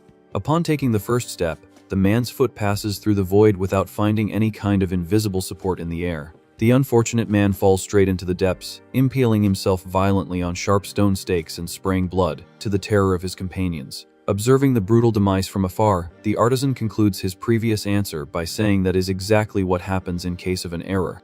He details that the standard strategy to solve the trap is to use a long weapon like a staff to feel the empty space and find out where the safe platform is. However, the boy laments that if he adopts this slow method, the surrounding adventurers would copy the route, and it would end in widespread confusion when it's time to get the prize. With an excited smile, the partner has a brilliant idea and suggests that he simply use his ability to forge a bridge that crosses the entire gap at once. Shattering her expectation, the young man retorts that if the problem were that easy, the other groups would have already crossed using conventional flight magic. To prove his point, the protagonist asks her to try casting some simple spell right there, and the woman positions her hands, letting out a cry of concentration. After the initial effort, the mage stands still in total silence, realizing with confusion that absolutely no magical energy responded to her command. The hero clarifies that the use of magic and abilities is severely blocked in that area, even preventing him from using his divine forge. Discouraged, the girl concludes that they are completely trapped. But the boy opens a confident smile, guaranteeing that he has a card up his sleeve. Not understanding what the newbie's secret trick would be, the blue-haired warrior just stares at him with an expression full of doubt. The tense scene of the pit remains, with the other groups hesitating on the edge, while the system reminds them that there are still 2 crystals left for the middle floor. Faced with that invisible challenge, the duo prepares to act and prove that knowledge surpasses any magical restriction of the system. Resuming the explanation, the young man reinforces that although he can't create new items right there is a crucial loophole in the castle's rules. Opening a small luminous rift in the air, he reveals that the storage function for already created items continues to work perfectly. Handing a weird piece of equipment to his partner, the inventor warns that he just had to have manufactured the solution before entering, revealing his impeccable preparation. He describes the object as night vision goggles forged from the stone of an evil bat, guaranteeing that it would reveal the hidden path. Impressed by the device's utility, the sorceress praises the brilliant idea but questions at what exact moment he found the time to manufacture that contraption. Adjusting the equipment on his face, the boy mockingly replies that he forged the goggles exactly while she was distracted admiring the landscape from the balloon flight. Frowning, the mage thinks with frustration that not even she knew the deep secrets of that floor, suspecting the newbie's absurd experience. Already with the tactical visor on his eyes, the protagonist scientifically explains that the lenses capture the infrared light of the environment, allowing them to read the temperature of the surfaces. His vision immediately changes to a greenish filter, revealing the thermal plates of solid glass that form the hidden labyrinth in the abyss. Satisfied with the invention's functioning, the hero states that the passage is now completely clear, receiving a sincere compliment from his ally. Without any prior warning, the boy picks up the woman in his arms, lifting her off the ground and ignoring her desperate protests about the sudden contact. Staring into the void, focused on the objective, he justifies the bold move with the simple fact of wanting to save time crossing. In an explosive burst, the forger leaps towards the pit, telling the woman to stop screaming so she doesn't bite her own tongue in the process. Caught by surprise by the sudden movement, the sorceress just closes her eyes tightly and clings to his neck in pure panic. Running at full speed over the invisible floating platforms, the young man asks her to relax, assuring her that he has a full view of the safe route under his feet. On the edge of the precipice, the adventurers are in a complete state of shock as they witness the surreal scene of a boy running in midair. Squeezed in her savior's arms, the mage tearfully begs him to run slowly, fearing that a single slip would mean the end for both of them. After safely reaching the other side, the boy puts his partner back on solid ground while she indignantly complains about the extreme rush. Entering the new stone corridor, the duo faces a fork, and the sorceress immediately asks which way they should go. Analyzing the 2 options, the artisan explains that both routes hide a crystal at the end, making the woman suggest they split up to save time. In response to the suggestion, the protagonist just glares at his companion, making her retreat, offended, and ask if he's angry with her. Keeping his cold gaze fixed on her, the boy confesses that his greatest desire was indeed to go alone. But there is a critical problem with that idea. Passing the annoyed mage, he decides they will stay together, dryly justifying that her premature demise would cause a lot of headaches for his plans. Further down the corridor, he completes his reasoning, remembering that he still needs to extract crucial information about the mercenary assassins from her head. The duo reaches the feared path of damnation, facing dozens of sharp pendulums swinging violently over a blood-stained floor. Analyzing the huge cutting blades, the girl in red notes the obvious mortal danger, asking tensely what his brilliant tactic would be for that room. Without any ceremony, the hero materializes his heavy assault rifle and states, with great tranquility, that the solution to that problem is extremely simple. Pulling the trigger without mercy, he fires continuous bursts of lead, destroying the gears and shattering the machinery of the deadly trap to pieces. Seeing the use of the equipment, the warrior excitedly confirms that the restrictions of the previous room are over and that abilities and magic are fully enabled there. Confident with the return of her powers, the sorceress concentrates her elemental energy in her hands, guaranteeing that clearing the rest of the area will be a walk in the park. Advancing side by side through the corridor, the duo clears a path with precise shots and elemental spells while the leader quickens his pace, focused on the final objective. At the end of the destroyed path, they arrive at the Room of Precipices, stopping before a huge stone wall illuminated by a light at the top. Cautious of the castle's history, the woman asks her partner to touch the rocky surface first, suspecting some new hidden fatal trap. Heeding the request, the artisan touches the rough stone, feeling a sticky and disgusting substance instantly fill his entire palm. Making a disgusted face, the mage complains about the greasy texture of the barrier and immediately asks him to use his forge to take them to the top without having to touch it. With a confident smile, the young man praises his ally's quick thinking, noting that she has finally begun to understand the true power of the artisan class. Ready for action, the warrior soon conjures flames in her right hand, demanding that he create the white basket again so they can float to the edge. Cutting off her smoking excitement, the boy explains that summoning the balloon would be a tremendous exaggeration for such a short distance, leaving his partner confused. Concentrating his digital energy, the Master Forger claps his hands, creating a huge vertical structure of shining metal attached directly to the stone wall. A small, closed steel cabin materializes around them, and the glass sorceress asks, amazed, what the name of that strange new metallic invention is. Reaching for the control panel, the protagonist presses the illuminated button, calmly replying that in his world, the machine goes by the name of an elevator. An electronic beep echoes through the room, confirming the mechanical command of the newly forged contraption, and the gears begin to move. Rising smoothly up the slope, the hero details that the platform's function is precisely the safe, vertical transport of heavy loads, enchanting his ally's curious mind. In a matter of seconds, the silent journey ends, and the metal gate opens, revealing the upper chamber where the luminous prize awaits them, floating on a pedestal. Radiant with joy, the blonde holds the shining crystal, while the system announces the success of the collection, confirming that only one fragment is left to complete the great challenge of the floor. Turning to the boy, the warrior proposes that they proceed to the next room, being immediately interrupted by him asking to wait a second. Before them reveals a huge, greenish, shining lake, marking the entrance to the poisonous swamp room of the lower floor, making the mage let out a sound of surprise. The liquid bubbles intensely as the Forger questions the reason for a poisonous swamp inside a castle, warning that the toxin there is so potent that any accidental contact will cause a status problem. As she agrees that the situation is terrible, the glass sorceress soon asks with a curious smile what kind of bizarre creation he intends to forge to solve that obstacle. With a confident expression, the protagonist just lets out a scoffing sound, preparing to act. Through his divine ability, he shouts the forge command as his body is enveloped by intense rays of bluish energy. The light materializes directly on the green water, revealing a simple wooden boat, leaving both adventurers standing there, observing the creation. With an expression of extreme boredom, the girl in red mutters in surprise that it's something completely normal, while the hero maintains his serene posture. After jumping into the small vessel, she wonders if she said that thought out loud, as she was expecting to witness another mysterious and absurd invention like the previous ones. In a pragmatic move, the artisan questions why he would go to extremes when a common boat is more than enough, telling her to get in quickly so they don't waste time. Already settled on the wood, the blue-haired warrior looks around, confused, looking for oars or anything else to move the structure. With a sly smile, the boy states that this is exactly where teamwork comes in, assuring her that he's counting on the engine's help. Not understanding a thing of what her partner is saying, the mage just repeats the word "engine" with a look of deep doubt. The next moment, the small boat tears through the poisonous waters at high speed, propelled by the gusts of wind fired from the girl's hands at the stern. Annoyed with the situation, she understands that her magic has been transformed into propulsion force and complains that this is putting too much weight on her shoulders alone. Totally relaxed with his hands behind his head, the hero enjoys the peaceful journey, leaving all the heavy transportation work to his companion. After crossing the deadly swamp, they finally reach solid ground, walking towards a small, illuminated pedestal in the center of the scene. The system confirms the collection of the third and final necessary crystal as the boy displays the purplish gem floating between his hands, celebrating that they managed to gather all the pieces. Walking a little behind, the warrior confesses that she thought the mission was impossible at first but admits it was surprisingly easy even for just a duo. Taking credit with extreme naturalness, the protagonist justifies the success by stating with absolute certainty that his artisan class is simply the strongest that exists. Turning his back to his partner, he quickens his pace, calling the girl to follow him towards the next challenge.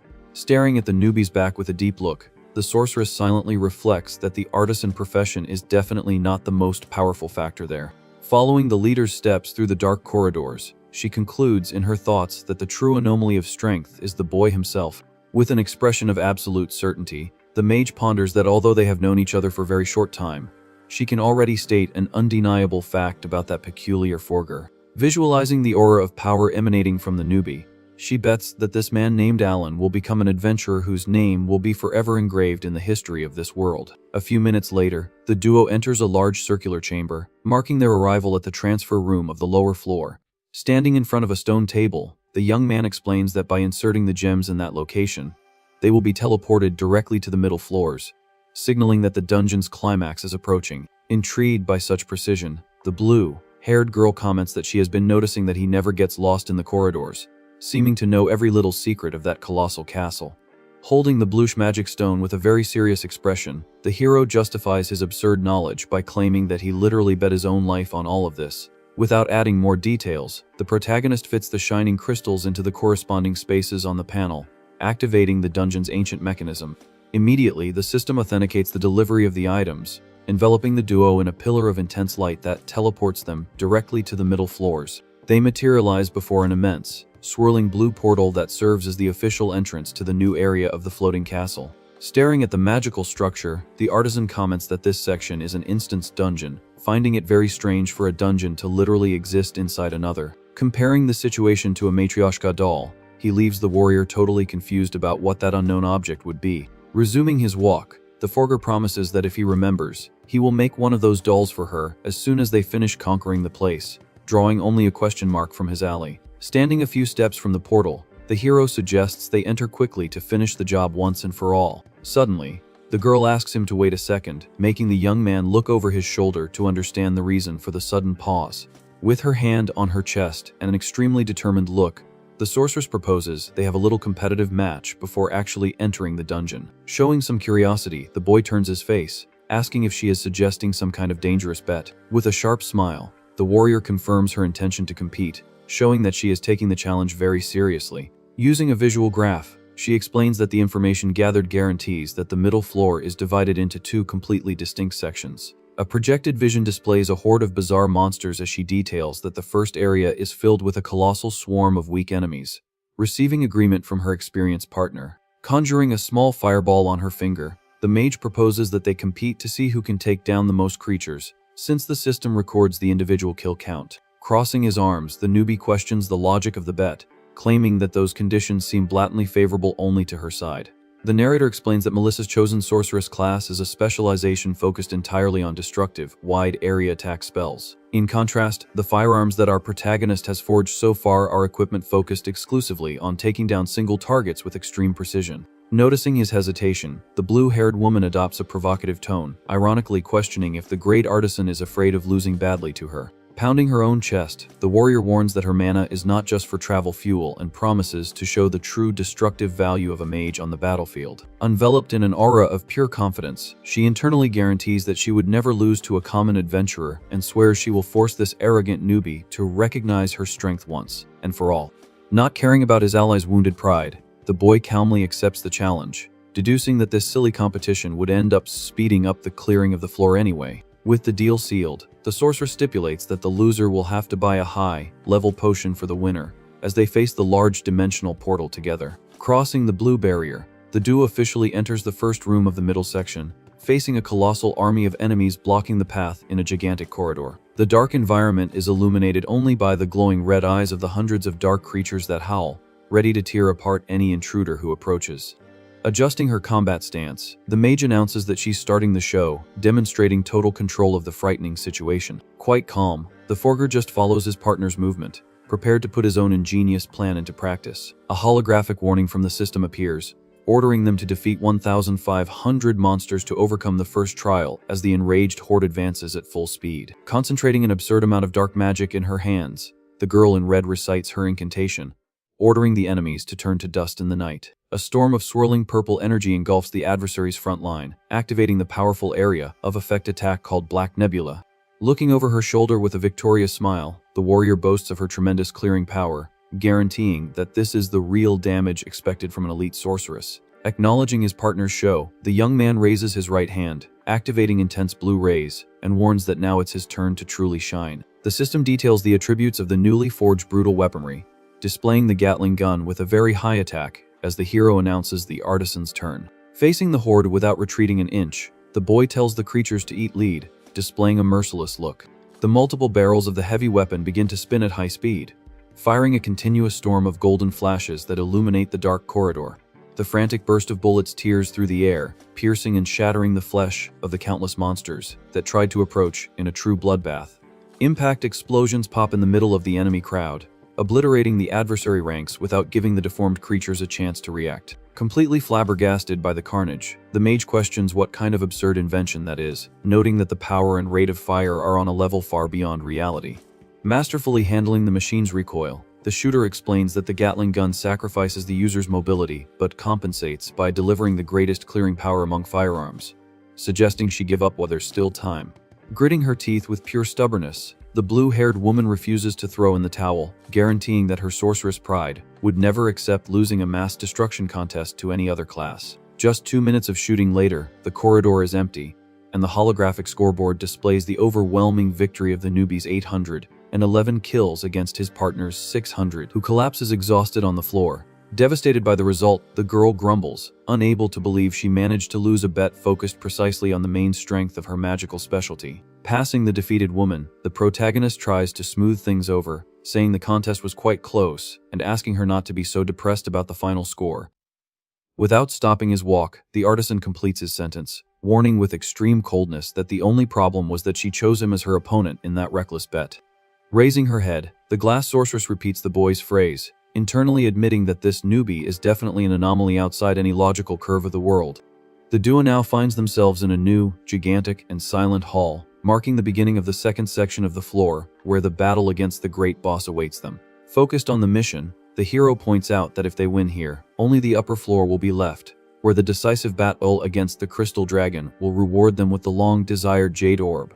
With her hands on her hips, the sorceress comments that the dungeon seems very easy by his side, even though it's recommended for the maximum difficulty of that level range. Staring into the dark corridor, the protagonist keeps his gaze focused and alert to any strange movement. Observing the darkness ahead, the boy calmly warns that the enemies have just arrived. From the shadows emerges an immense purple ogre armed with a wooden club, mounted on the back of a ferocious manticore. The holographic system reveals the beast's identities as a crystal ogre and a crystal manticore, both pegged at level 50.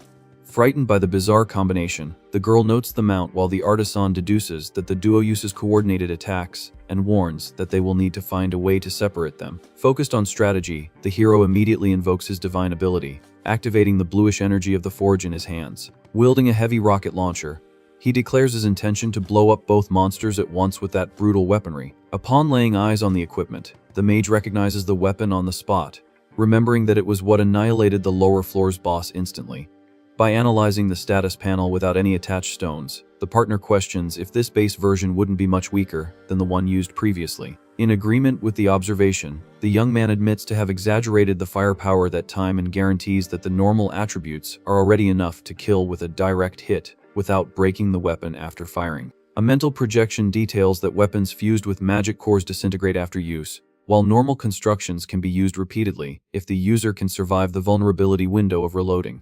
Without giving time for more explanations, the pair of crystal beasts charges furiously against the adventurers, kicking up dust from the stone floor.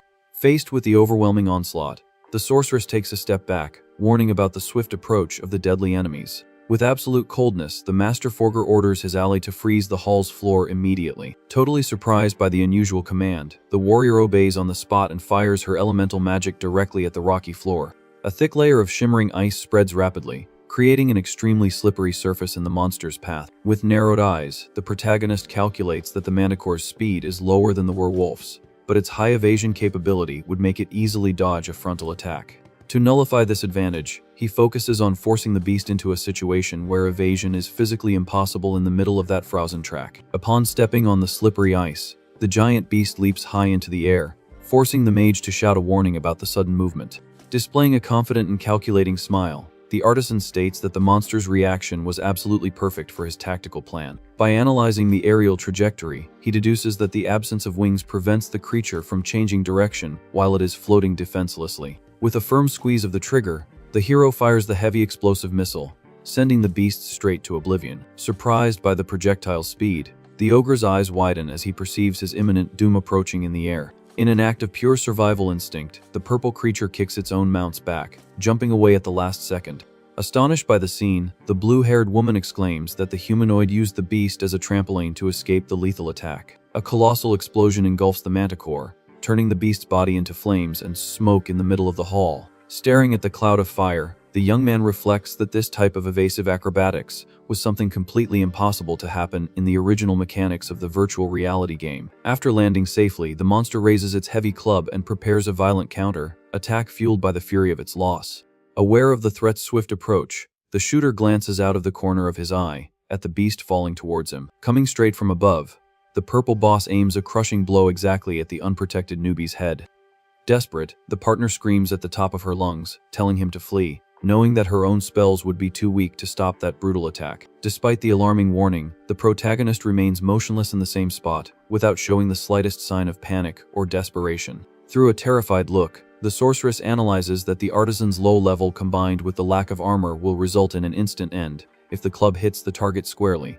In a heroic impulse, the warrior runs towards her partner, calculating that she might be able to survive if she takes the impact in his place, protecting his life. The club, charged with reddish energy, descends, cutting through the air at an absurd speed, ready to crush the Pree's bones. Realizing the distance and speed, the girl stops in her tracks, noting with despair that she won't arrive in time to block it with her own body. With a macabre smile, the gigantic crystal beast is absolutely certain that victory is already guaranteed in that quick combat.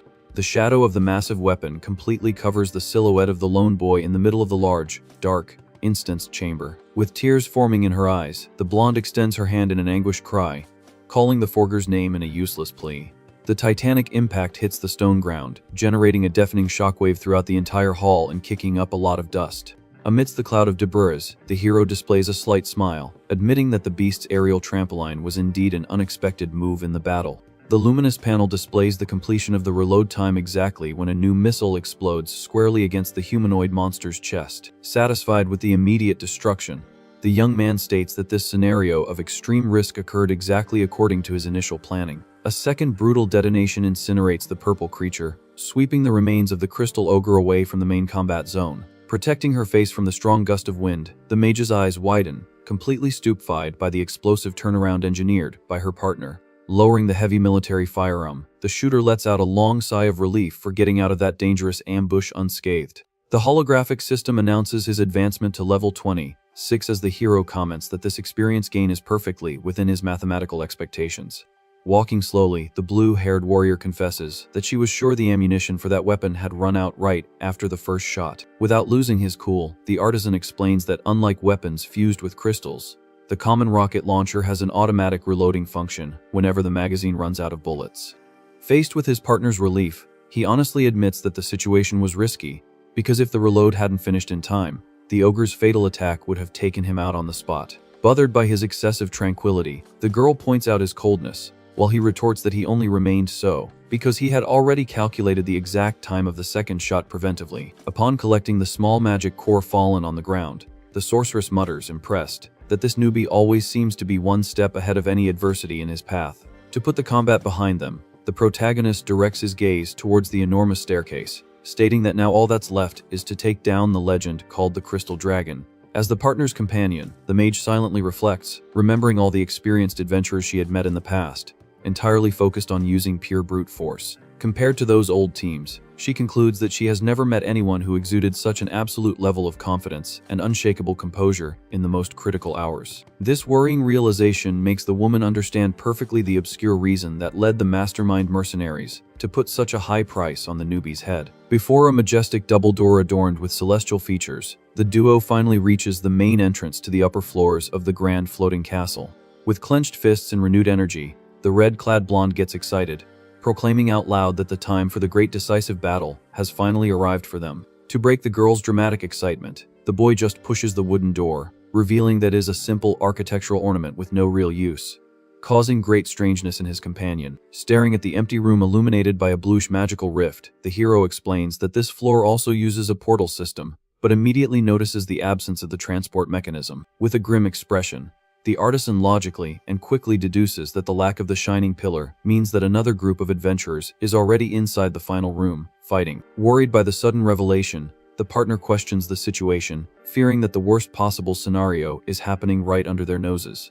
She deduces that a very strong rival squad has already initiated the confrontation against the legendary beast, receiving a dry confirmation from the protagonist about this fact. With her hand on her face, the glass sorceress panics, realizing that if the adversaries win, the duo will be summarily expelled and forced to restart the entire dungeon from scratch. Totally indifferent to the girl's desperation, the newbie just sits on the stone floor, suggesting they use this waiting time to devise a suitable and effective strategy. Outraged by the word strategy, the warrior reveals that the dragon belongs to the epic class and possesses a lethal instant demise spell that nullifies any conventional battle planning. Caught by surprise by the monster's abnormal category, the shooter's eyes widen, asking if she's kidding with that bizarre classification he didn't know about. The holographic system displays a graph explaining that epic beasts are on a much higher level than normal bosses, possessing colossal attributes and unique characteristics depending on the enemy's nature. In a serious tone, the mage details that the exclusive and terrible characteristics of the Crystal Guardian are exactly the immediate extermination attack and a powerful damage limiting barrier. An animation illustrates the girl's explanation, showing that no matter how strong the weapon used, any destructive value that exceeds the permitted ceiling will be completely blocked by the passive defense system. With this ceiling duly established, the woman concludes that the massive and concentrated fire of the artisan's modern constructions will become practically useless in the final battle. Aware of the challenge's complexity, the young man asks his ally to pay close attention, as he will need her tactical support to deal with the invisible threat of immediate annihilation. The sorceress points out that inside the isolated chamber, infinite hordes of small minions will continue to spawn in successive waves until the gigantic dragon is definitively defeated. Straight to the point, the Master Forger assigns the group's roles, demanding that his partner focus entirely on sweeping the armies of common monsters, while he will assume the exclusive responsibility of taking down the supreme leader. After understanding the situation, the sorceress questions how they will deal with the instant demise attack. Being direct, the protagonist guarantees he will find a way, and tells his partner to take cover behind him when he gives the signal. Before a huge, shining blue portal, the artisan concludes that the previous group's battle is already over, as they themselves were not expelled from the castle. With a dark look, he decrees that the other adventurers were completely annihilated. He then explains that once inside that boss area, escape becomes totally impossible. With sweat running down her face, the blue-haired warrior starts to get very nervous. She realizes the gravity of the tension upon noticing that even skilled veterans were decimated by that lethal spell. Walking calmly through the room, the young man states that everything will be fine. He reinforces that if the two of them follow the strategy to the letter, victory will be guaranteed in the end. With her eyes fixed on her partner's back, the mage decides to put all her faith in him. Glancing out of the corner of his eye, the hero asks her to leave the heavy lifting to him. Standing before the swirling portal, the boy reflects internally, determined. He swears that he can't afford to perish until he becomes the first max-level player in this world. The duo finally passes through the magical barrier. They arrive at the upper floors, marking the dreaded final boss area of the Crystal Castle. Observing the immense circular arena, the warrior mutters, impressed by the architectural grandeur of the place. The surrounding scenery, however, is one of pure chaos and destruction. That luxurious environment is now completely stained with the blood of the former mutilated challengers. Shocked by the macabre sight, the blonde comments on the absurd number of bodies scattered on the cold floor. Unfazed by the carnage, the protagonist warns that they don't have time to feel any kind of fear now. At that exact moment, a dense dark energy begins to form in the air, rapidly descending towards them like a cyclone. With the strong winds blowing their clothes, the artisan alerts his partner that the true legend of the dungeon has just shown up. Descending from the hall's heavens, a gigantic crystal dragon reveals its imposing and extremely threatening form. The legendary beast roars with a deafening force. Immediately, the system panel confirms it is the Crystal Dragon, a feared epic class boss at level 50. With wide eyes, the glass sorceress trembles before that overwhelming presence. She mutters in disbelief that she is finally face to face with a monster of that brutal category. Maintaining his unshakable posture, the Forger draws his heavy equipment and asks his ally not to be swallowed by the pressure of the enemy's aura. Suddenly, several dark creatures with shining eyes begin to emerge from the shadows around the scene. Focused on the strategy, the hero warns that the colossal beast is not their only problem there. The majestic reptile with shining scales takes flight, circling the arena's pillars, ready to begin the great massacre. With the huge Gatling gun held firmly in his hands, the protagonist reminds his partner that controlling that mob of minions is her total responsibility, receiving confirmation on the spot. Without wasting a single second, the boy pulls the trigger of his destructive invention, firing a dazzling shower of golden bullets into the air. The multiple projectiles hit the dragon's rocky body squarely, causing continuous small explosions and drawing roars of pain from the winged creature. Focused on his aim, the master artisan analyzes the flying beast defense mechanism. He logically deduces that his machine's high rate of fire perfectly nullifies the boss's damage limit barrier.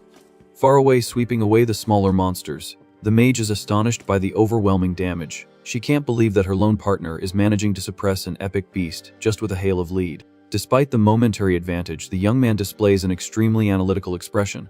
He knows perfectly well that this reptile is dangerous, but trusts that exploiting the system's exact weakness will guarantee their victory. Suddenly, the blue-haired warrior interrupts her attack and lets out a sound of pure confusion in the middle of the rush. The thunderous sound of the shots ceases at once as the iron machinery cools down, losing its lethal glow in a critical instant. Staring at the silent barrels of his main weapon, the shooter dryly notes that the contraption's ammunition ran out at the worst possible time. Taking advantage of the gap left by the lack of suppression, the dragon raises its neck and begins to channel a massive amount of shining energy in its throat. Immediately, the protagonist's serene expression transforms into pure shock as he recognizes the legendary beast's characteristic and fatal posture. The young man screams at the top of his lungs, ordering his ally to retreat immediately. He desperately warns that the feared instant annihilation attack is about to be fired. The energy in the monster's maw turns to a dark purple hue, concentrating a gigantic sphere of absolute destruction. The colossal beast spits the deadly spell called Black Death Flame, sweeping the entire arena as the mage screams her partner's name, thinking it's the end. In an impressive reflex, the artisan slams his open hand on the stone floor, activating blue magic rays throughout his body. He takes the front line, invoking the supreme command of his forging class. An immense wall of thick metal sprouts directly from the earth, blocking the purple wave head-on. Cowering in the safety of the steel, the glass sorceress is astonished by the defense built from nothing. Right after protecting themselves from the searing impact, the boy explains that he created a shield with high thermal resistance. He details that the spell loses its lethality if it doesn't touch the targets, revealing the purpose of the loose block in the scene. Crouched behind the temporary protection, the hero coldly plans the next step. He warns that the Gatling gun has finished its automatic reload and promises a heavy counterattack as soon as the enemy flame ceases. However, a sharp crack of yielding metal interrupts the duo's optimistic planning. Terrified, the woman points to the enormous cracks spreading dangerously across the defense plate. Staring at the structural damage, the master forger breaks into a cold sweat, realizing the gravity of the situation. He admits to himself that this premature rupture was definitely not in his mathematical calculations. With his eyes narrowed in tension, he tries to process the tactical failure. The newbie concludes that the equipment's durability simply couldn't withstand the continuous thermal pressure of the monstrous breath. Without showing any sign of fatigue, the crystal reptile maintains the dark flow, destroying the steel layer by layer. The thick forged plate finally shatters into thousands of incandescent pieces, leaving the adventurers completely vulnerable in the hall. Faced with the lethal threat, the shooter reasons in milliseconds. Seeking a survival route, he knows that raising another shield will be useless, needing to invent a revolutionary method to survive this chaos. The crushing blast passes through the ruined barrier, drowning the entire stone floor in pure annihilating energy. Punished by the metallic debris, the warrior huddles on the ground, screaming her partner's name in desperation amidst the purple fire. Facing the destructive pillar, the protagonist's face hardens, focused solely on saving his team.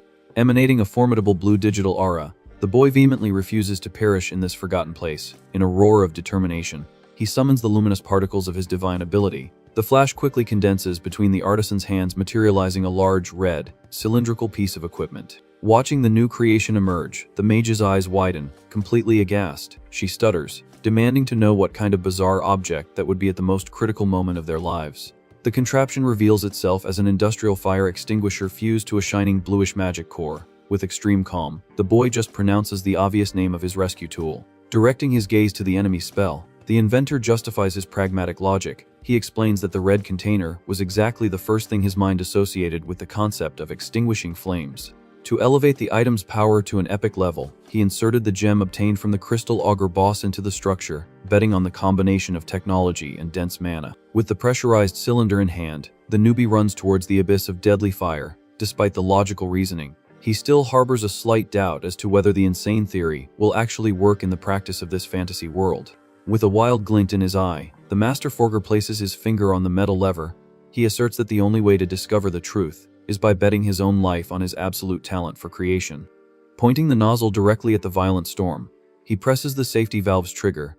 In a cry of authority, the human demands that the flames of death disappear from his sight. A colossal jet of highly pressurized chemical foam spews from the equipment, colliding head-on with the flying monster's epic magic. Cowering on the ground, the warrior in red watches the elemental confrontation, completely dumbfounded. She notes that the peculiar spray is truly managing to suppress the Guardian's divine-level magic. In an undeniable proof of human knowledge's superiority, the white foam nullifies the magical properties of the flame, swallowing the purple flames until nothing but vapor remains. The feared annihilation spell is wiped off the map, leaving only a dense white cloud dispersed by the great hall's air currents. The boy follows the overwhelming success of his equipment, shouting at the top of his lungs, relieved to have come out of that fairy insanity alive. The residual chemical torrent mercilessly hits the majestic reptile's scaly face, abruptly interrupting any new attempt at magical attack. Watching the beast get beaten by the foam, the glass sorceress reflects on the madness of the whole situation. She can barely comprehend how a mere metal tube nullified one of the most dangerous spells ever recorded in the guild. Without hiding her surprise, the blonde questions her partner, trying to extract the mysterious secret of that miraculous fire extinguisher. Holding the nozzle of the empty cylinder, the protagonist once again displays his typical ironic and confident smile. He explains didactically that the tool is not a weapon, and was designed purely for the basic task of fighting fire. Unceremoniously abandoning the extinguisher, the young man pulls out the heavy Gatling gun, once again illuminated by blue rays. He declares that the crisis is over for good, officially inaugurating the counter-attack phase. Without giving the beast time to breathe, the shooter unloads a new golden shower of luminous projectiles, tearing apart the crystalline carcass of the aerial target. The penetrating bullets pierce the immense body of the castle's legend, as the holographic display shows the creature's long health bar plummeting towards zero, in a humiliating manner. Realizing the clear advantage, the partner clenches her fists excitedly. Getting to her feet, she happily notes that the bizarre tactic of continuous suppression is tearing through the great boss's passive defenses perfectly. Forming a perfect squad, the Forger isolates the primary target in the center of the arena, making space for the mage to prepare her own devastating long-range conjurations. Focused on finishing the job, the Master Forger orders her to ignore the minions scattered around the edges and fire her best spell in a lethal double attack, receiving the woman's immediate assent. Joining her hands with a massive reddish energy, the sorceress fires her destructive blow, tearing through the air directly towards the majestic beast's wounded chest. Like a true steamroller, the young artisan sinks his finger into the brutal rifle's trigger, extinguishing the opponent's last slivers of life in a blink of an eye bathed in magic lead. The shattered body of the Grand Crystal Dragon disintegrates violently in a colossal explosion of shimmering particles, decreeing the unbelievable triumph of the unusual duo against the Legend of the Skies. The immense carcass of the Crystal Dragon dissolves into thousands of shining particles, marking zero on its health bar after the brutal attack. An blinding explosion of light illuminates the entire scene, confirming through the holographic system that the epic beast has finally been slain. Level up notifications appear in the air, showing that Melissa has risen to 51 while Alan reached 27, and she questions if he wasn't panicking moments before. With his hands in his pockets, the boy walks calmly through the dissipating smoke, stating that it doesn't matter as long as they came out victorious. Bending down on the stone floor, the protagonist collects the shining gem, announcing that he will keep the dragon's magic stone. The sorceress agrees that he can keep that item but nervously asks where the coveted jade dragon's orb would be. Without showing any hurry, the Forger points to a light that begins to materialize in the middle of the fog, revealing a treasure chest. The young man explains that the reward appears automatically after the boss falls and announces that he will check the contents immediately. The wooden lid opens, revealing a dark, reddish gem floating, and the panel confirms it is the expected epic class material. Amazed by the treasure's glow, the blue-haired girl kneels near the chest, unable to believe that just the two of them managed to clear that impossible dungeon. In this moment of celebration, our hero's gaze becomes extremely dark, and he tells his partner to wait. Caught by surprise, the warrior lets out a confused murmur as she feels the cold barrel of a firearm touch the back of her head. Keeping the pistol firmly aimed, the artisan warns that as soon as she takes the item, the dungeon will be considered cleared, and both will be instantly teleported out. Sweating nervously, the woman glances out of the corner of her eye, questioning where he is going with that obvious explanation. Displaying a cold expression, the boy asks if by any chance she forgot the terms of the cooperation agreement they made in the desert. With his finger on the trigger, the protagonist demands that his ally fulfill her promise and reveal who sent that squad of assassins after him. Closing her eyes and sweating nervously, the mage acknowledges that this was the deal and promises to tell everything, asking him to put away that dangerous weapon. Letting out a long sigh, the boy lowers the pistol, accepting her peaceful surrender as the sorceress gets up from the floor. Staring seriously at her partner, the woman in red begins the topic about the mysterious person who ordered the newbie's demise. Placing her hand on her hip, the warrior prepares to reveal the great secret she has kept throughout the entire journey. In a cautious tone, the girl confesses that the truth is she doesn't know the exact name of the person who hired the mercenaries. Immediately, the artisan's face contorts with pure rage, veins popping on his forehead as he realizes he's been played for a fool. In a swift movement, he points the barrel of the gun right between her eyes, and the mage waves her hands desperately, asking for calm. Stuttering with terror, the partner guarantees she has a general idea of which organization is behind it and begs him not to be so hasty, as the information is solid. Pondering the justification, the shooter lets out a heavy breath, accepting the excuse that she at least has a reliable guess. Holstering the invention, the young man says he will listen to the story, and that he will let the slip-up pass if the revelation is truly useful for his plans. Straight to the point, he questions what this organization responsible for the attack would be, asking if it happens to be some powerful clan. Maintaining a grim expression, the blue-haired warrior denies the assumption, stating that the enemy is something much bigger than a simple group of adventurers. In a tone full of mystery, Melissa reveals that the client is an institution he knows very well, being the Adventurers Guild itself. Upon hearing that name, the Master Forger's eyes widen slightly in surprise, trying to process the unexpected information. Recalling the meeting with the guild's bigwigs, the protagonist doesn't understand the reason, as the organization's goal is to defeat the Demon King, and he had already promised to help with that task. Walking through the room, the ally explains that there would be no problem with him if he were just a common, newbie adventurer. With a deep look, the sorceress points out that the artisan's great flaw is being someone too strong for the established standards. Racking his memory, the boy analyzes the situation, remembering what he heard before the battle in the rocky desert. The image of the masked assassin appears in the Forger's mind, bringing back the phrase that the people who gave the order hated newbies who broke the power rules of that world. Confirming the suspicion, the mage details that he is much more powerful than anyone at his level, and that if he continues like this, he will end up defeating the Demon King, irritating the people in the guild who don't want that to happen.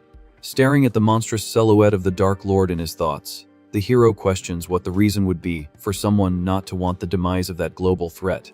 In a didactic manner, the warrior explains that if the monster perishes, the world will achieve peace, and people will no longer need adventurers, causing the end of the guild itself. Understanding the dirty politics, the young man concludes that the top brass is assassinating talented newbies, just to protect their own luxurious positions, and his partner fully agrees. Adding details, the blue-haired girl points out that not all executives think this way, but rather an extremist group infiltrated, known as the Remnant faction. With a cold gaze, the shooter asks who the leader of this group is, guaranteeing that the problem will be solved if he simply crushes the head of the snake. Shrugging, the woman warns that the great obstacle is that they have no idea who the members are, and the boy lets out a confused murmur.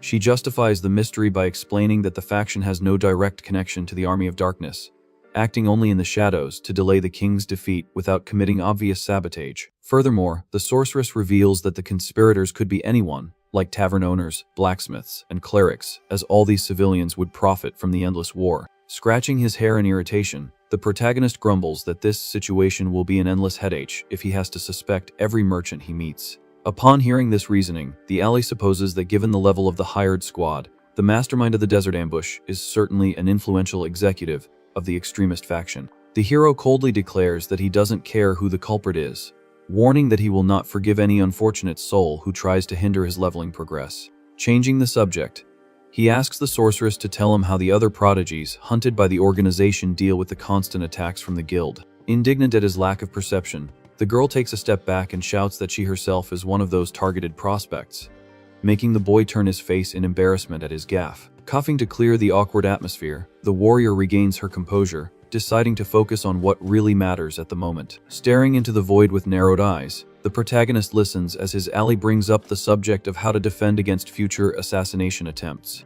The scene changes to the outside of the flying castle, where dozens of adventurers are ejected from the dungeon in pillars of blue light, completely disoriented. Looking up at the floating structure, the expelled warriors begin to murmur, questioning if some blessed group managed the feat of taking out the epic boss. A gigantic holographic panel materializes in the sky, drawing the attention of the entire crowd gathered on the stone bridge. The display announces that the dragon was defeated by the team of Alan and Melissa, leaving the public shocked that only 2 people cleared the entire place. Discussing the news, the men comment that the victory makes sense as she is an elite mage, but they are very intrigued about the unknown identity of this Alan, who must also be high level. Walking calmly out of the main portal, the duo considers the mission over, and the boy suggests they return to the city immediately. Worried about the logistics, the blonde remembers that although she can use the kingdom's magic circle, he doesn't have a high enough level to descend from that floating place by normal methods. Quite relaxed, the artisan reassures his partner, guaranteeing that he will forge a parachute for the descent, while she tries to understand what kind of crazy invention that would be. Before the explanation could happen, an excited shout echoes from the crowd, interrupting the conversation by announcing that Melissa has finally left the dungeon. Noticing the duo's presence, the adventurer points to the boy, deducing that the unknown companion could only be the so-called Alan. Quickly, the euphoric crowd surrounds the heroes, congratulating the mage on the incredible achievement of clearing the dungeon with a group of only 2 people. Staring at the commotion, the artisan neutrally comments that his partner is a true celebrity, and she smiles proudly, remembering she is one of the prospects hunted by the guild.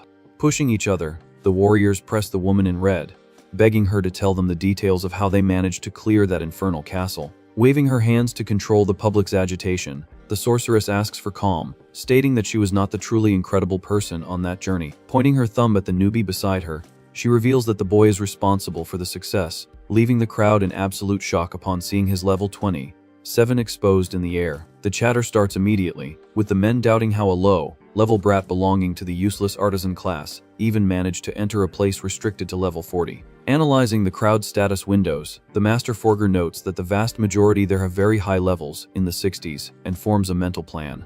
With all eyes turned to him, the young man decides that this is the perfect stage to promote his war inventions and profit greatly from selling weapons to the veterans. Maintaining her sincerity, the blonde guarantees to the public that the versatility and raw strength of the Forger's constructions are insanely powerful, earning a silent compliment from the boy for the free advertising. However, in the middle of his confident walk, the protagonist's expression freezes, and he suddenly cancels his marketing idea upon realizing a small logical problem. Cutting off his ally's speech, the shooter asks her to stop exaggerating the story, adopting a humble posture that he is just a simple, low-level artisan. Passing straight by the confused sorceress, he announces loud and clear to the audience that the feared crystal dragon was defeated solely and exclusively by the talented Melissa.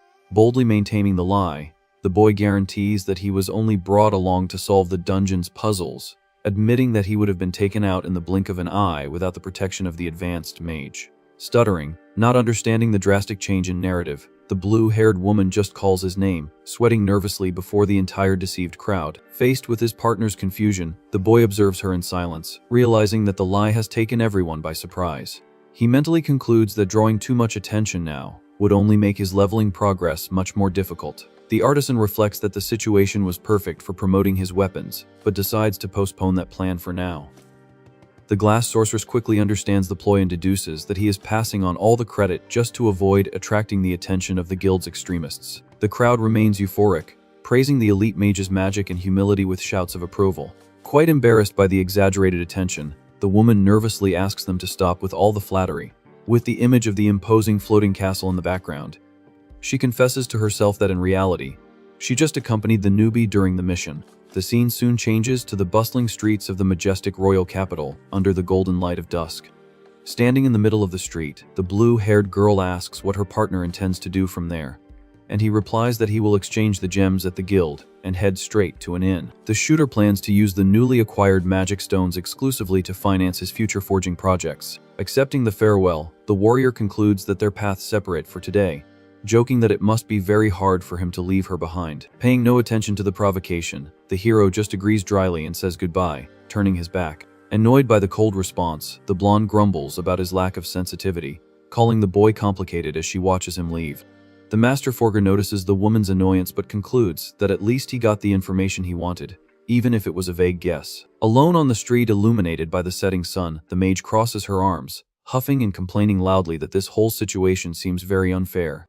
The young man justifies his attitude by stating that he doesn't want to owe her anything and promises to investigate the remnants on his own. Agreeing with the idea, the partner advises that having more information is always useful and asks him to leave that part in her hands.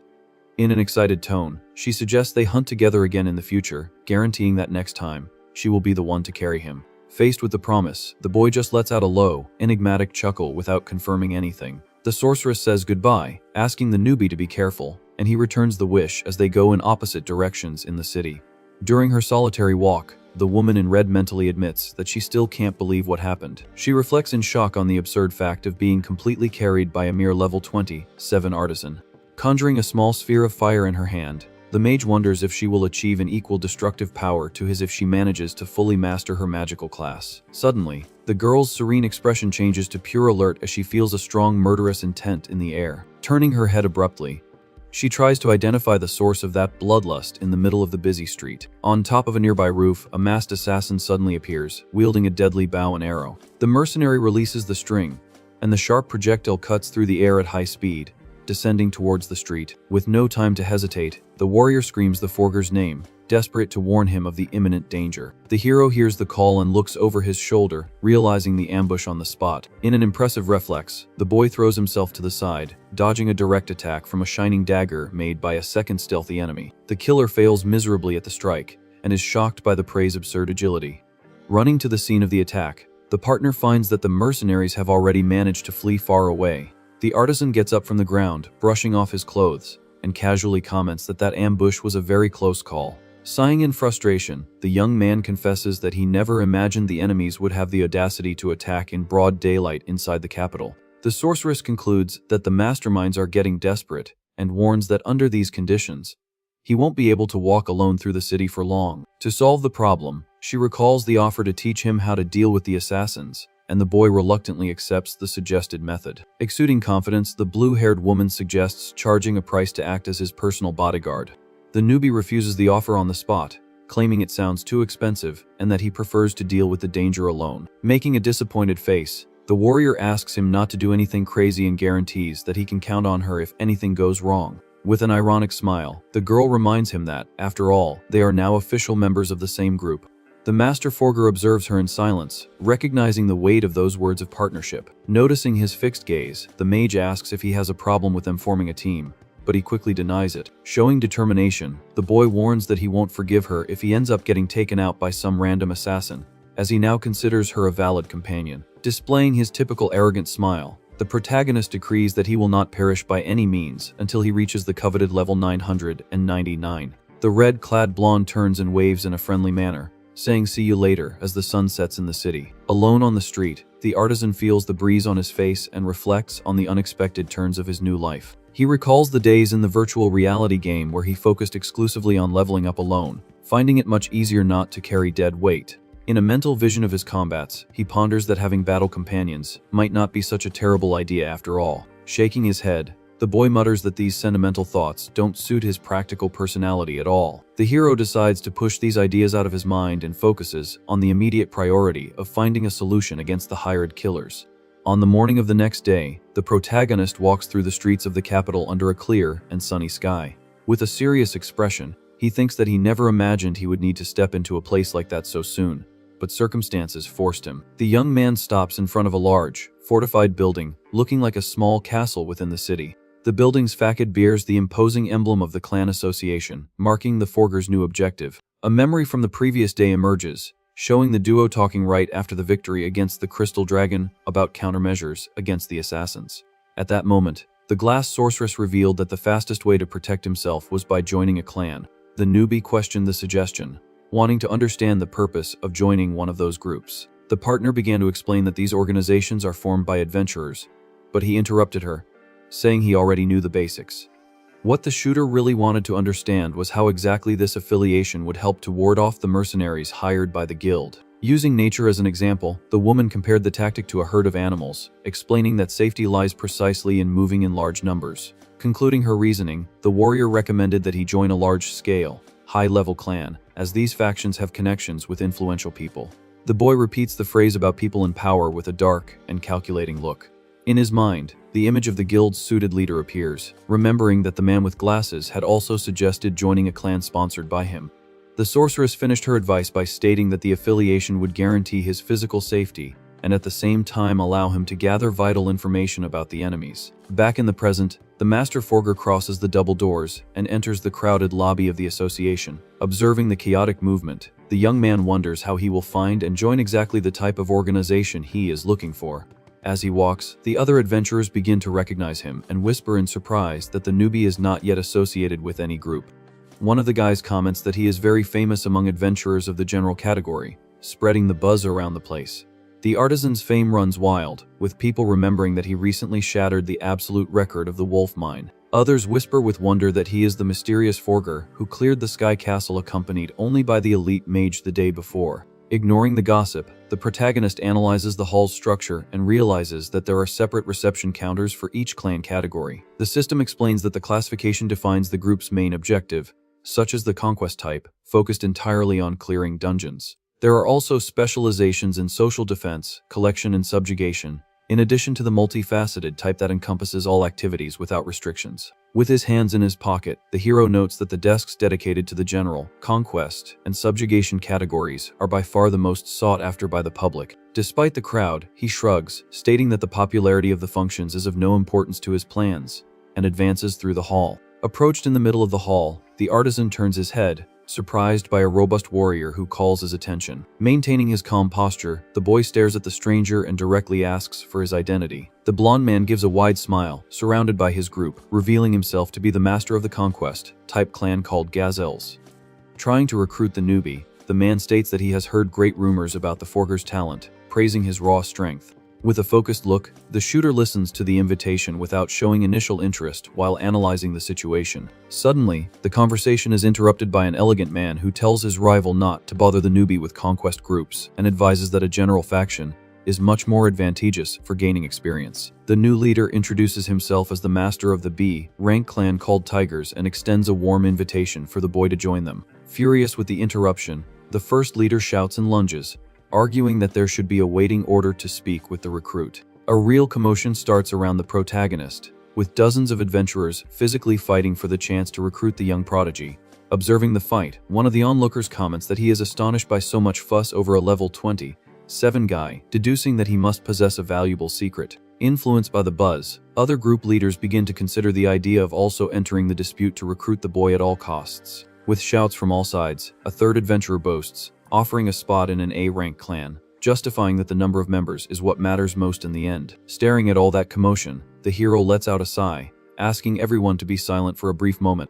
Turning his gaze back to the crowd, the Master Forger politely thanks them for all the invitations offered. To end the dispute for good, he decrees that he is only interested in joining a defense-type faction of A rank or higher, leaving everyone silent and surprised. Confused by the answer, the leaders of the attack groups grumble for being rejected so easily in favor of a defense-focused clan. Confirming the decision with his eyes closed, the young man reflects on the logical reasons that led him to this specific choice. In his mind, he details that defense organizations have direct links with local rulers, making the environment perfect for collecting crucial information. He further projects that by using the excuse of providing defensive support, he can easily distribute his firearms throughout various cities, multiplying his experience gain. As a final point, he concludes that the stability and sponsorship of A-class factions will guarantee the necessary financial support for his heavy forges. Opening his eyes with a dark expression, the protagonist tells the weaker leaders to step away, stating that he will not accept any terms that deviate from the conditions he has just imposed. Annoyed by the blunt rejection, the adventurers retreat in silence, abandoning the idea of trying to convince him. The hall quickly empties around the hero, confirming that the high requirements have scared off almost all interested parties in the place. Observing the rapid exodus, the young man mutters in surprise that the crowd gave up faster than he had imagined and wonders if anyone will be left. A single man in heavy armor slowly approaches with metallic steps, saying that although everyone failed to meet the imposed conditions, he himself meets them all perfectly. Turning his face to the stranger, the artisan calmly stares at him, asking him to introduce himself and state which clan he belongs to. With an affable smile and a respectful pose, the silver-armored warrior reveals that his name is Flynn. Displaying an imposing aura, the man proudly identifies himself as the official master of the Holy Guardian clan. Analyzing the floating information, the newbie's eyes widen in astonishment upon realizing that the man is at an absurd level 378, which is very rare in that world. Approaching, Flynn questions if he is absolutely sure he wants to be part of the team, warning that the defensive discipline is severe and they cannot offer special treatment to anyone. Maintaining a calm demeanor, the glass sorceress had previously advised him to accept the trial period, claiming it would make it easier to leave if he didn't like the environment. And the hero remembers this at that moment. Direct and pragmatic, the boy informs the big guy that he would like to be part of the group if the initial affiliation is just a trial phase. Summoning the digital contract panel, Flynn readily agrees, stating that compatibility between parties is essential for defensive work to function. A holographic notification appears in the boy's field of vision, confirming the formal invitation and awaiting his acceptance. Pressing the blue button on the screen, the protagonist confirms his official affiliation to the squad with a quick click. With the formality concluded, the two shake hands cordially, sealing the deal, and the leader welcomes the new recruit. Already pointing to the exit, the master proposes that they immediately head to the headquarters to discuss the rules in detail. The guild's headquarters displays a huge and luxurious mansion, proving the financial status of a high-level faction in the capital. In the leader's private office, Flynn stands behind the imposing desk, while the Forger waits on his feet, awaiting instructions. Starting the conversation, the big guy questions if the newbie understands exactly the function of his type of clan, and how the organization works in general. Logically, the artisan replies that their main obligation is to patrol cities and towns, being the first line of defense responsible for intercepting troops from the demonic army, and the master agrees. Satisfied with the correct answer, Flynn announces that he will begin the explanation by listing that the squad invariably operates in tactical squads of 3 members each, always balanced by level. The young man shakes his head, interrupting the explanation, and dryly asks if this means he is forbidden from hunting alone. Closing his eyes, the warrior leader confirms that the organization's rules do not allow for solo actions during tactical rounds. Immediately, the protagonist's gaze darkens as he understands that being stuck in a leveled group will be a major delay for his main goal of leveling up quickly. Resuming his focus, Flynn details that for now, the newbie's initial tasks will be restricted only to preventive rounds through the safe streets of the city itself, not authorizing him for defensive missions until his level has evolved. Internally furious, the artisan concludes that with these monotonous patrol rules, he will never gain the necessary experience to raise his levels, besides remaining a target for the disguised terrorists within the capital's walls. Ending the formal explanation, the master asks if there are any remaining questions, and the forger remains in absolute silence, processing all the bad news at once. Reflecting cautiously, the boy ponders that even if he leaves the guild, the problem with the executives would continue, but to profit from the distribution of his war weapons, he needs to focus specifically on those risky missions. Feeling the tension in the air, the blonde man displays a slight smile, questioning if there was something wrong with the established conditions. Sighing exhaustedly, the young man realizes there is no other way out than to force his own rules and try for a better deal. Facing the leader, he states that he has no doubts about the orders received but points out incisively that he has an urgent request to make at the moment. Without beating around the bush, the protagonist declares that he hates rounds and requests to be reassigned to participate in the heavier work on the faction's front line of defense, not for street duty with beginners. Shaking his head in refusal, Flynn apologizes, stating that it is impossible to violate the stipulated methods for any newbie, just because he requested this transfer of position. Maintaining his composure, the shooter confesses to understanding the need for rules, but decides to counterattack, guaranteeing that if he proves his true strength, things should change, and he demands a special exception. The guild leader raises his head, intrigued by the audacity of a low-level player, and questions how exactly he plans to perform such a trial. Assuming a combat stance and calling the veteran to a fight, he opens his hand, stating simplistically that a fair duel should prove who is right, and places his bet. A confident and excited smile forms on the master's face upon hearing that unusual invitation coming from a class so hated for being useless. Returning his focus, Flynn confesses that he finds the newbie's courageous enthusiasm admirable, but lets out a refusal, to the artisan's despair.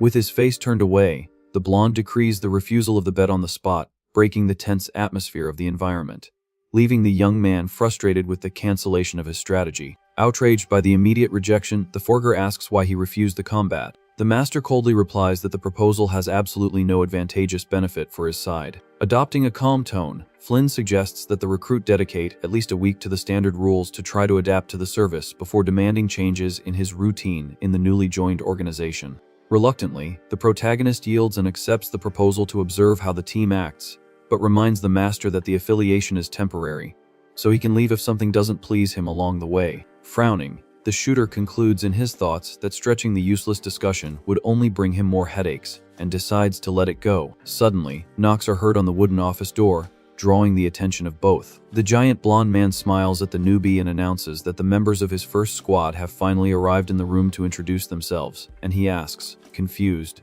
who these people at the door could be, and receives permission for them to enter. The heavy double door of the office opens slowly, revealing the new allies.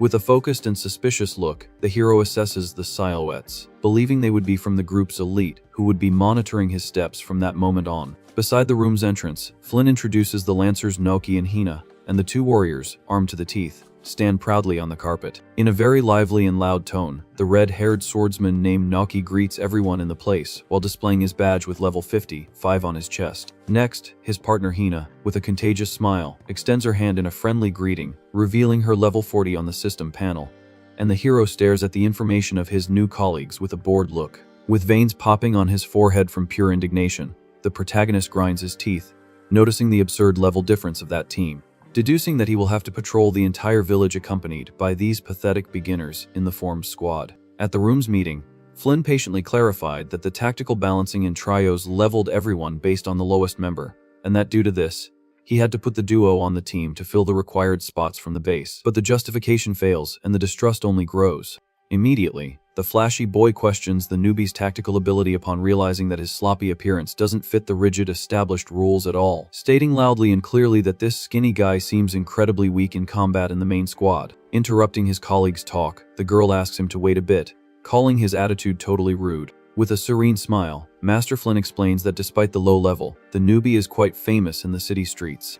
Curious about the information, the swordsman questions if the boy really has notable skills even though he is only at level 27. Immediately, it dawns on him, and the veteran is shocked to realize that the artisan class is the worst of all. Thoughtfully, the girl's eyes widen, deducing that this must be the famous Alan. Not understanding anything, her red-haired colleague asks which person she is talking about while the protagonist just watches the scene with a bored face. Very excited, the healer tells that he was the one responsible for clearing the Crystal Sky Castle the day before with Miss Melissa, leaving her partner shocked by the feat of a mere artisan. Maintaining his tranquility, the squad leader closes his eyes and comments that this feat is truly impressive. Our hero asks if the big guy also had no idea who he was, receiving a sheepish laugh as an apology. The blonde warrior justifies that he only peeked in the clan association out of curiosity due to the large crowd gathered, revealing that he was the only one left there after the newbie's absurd demands. Without losing his pose, the young man concludes that the master accepted him anyway because he thought all that fame meant great talent. With her eyes shining with excitement, the girl asks the leader if they can really form a group with someone so amazing. Seething with envy, the swordsman grumbles that the artisan was probably carried by the sorceress, who could clear the place alone. He argues that the woman has always called herself a rising star and must be telling the truth, while the forger just listens to the provocation in silence. To break the tense atmosphere, Flynn suggests that the trio go out for a hunt at that very moment to understand each other's abilities. Quickly, the duo accepts the leader's proposal, showing great excitement for their first joint mission. Approaching, the red-haired boy places his hand on the newbie's shoulder and warns mockingly that this is his only chance to admit that he's weak.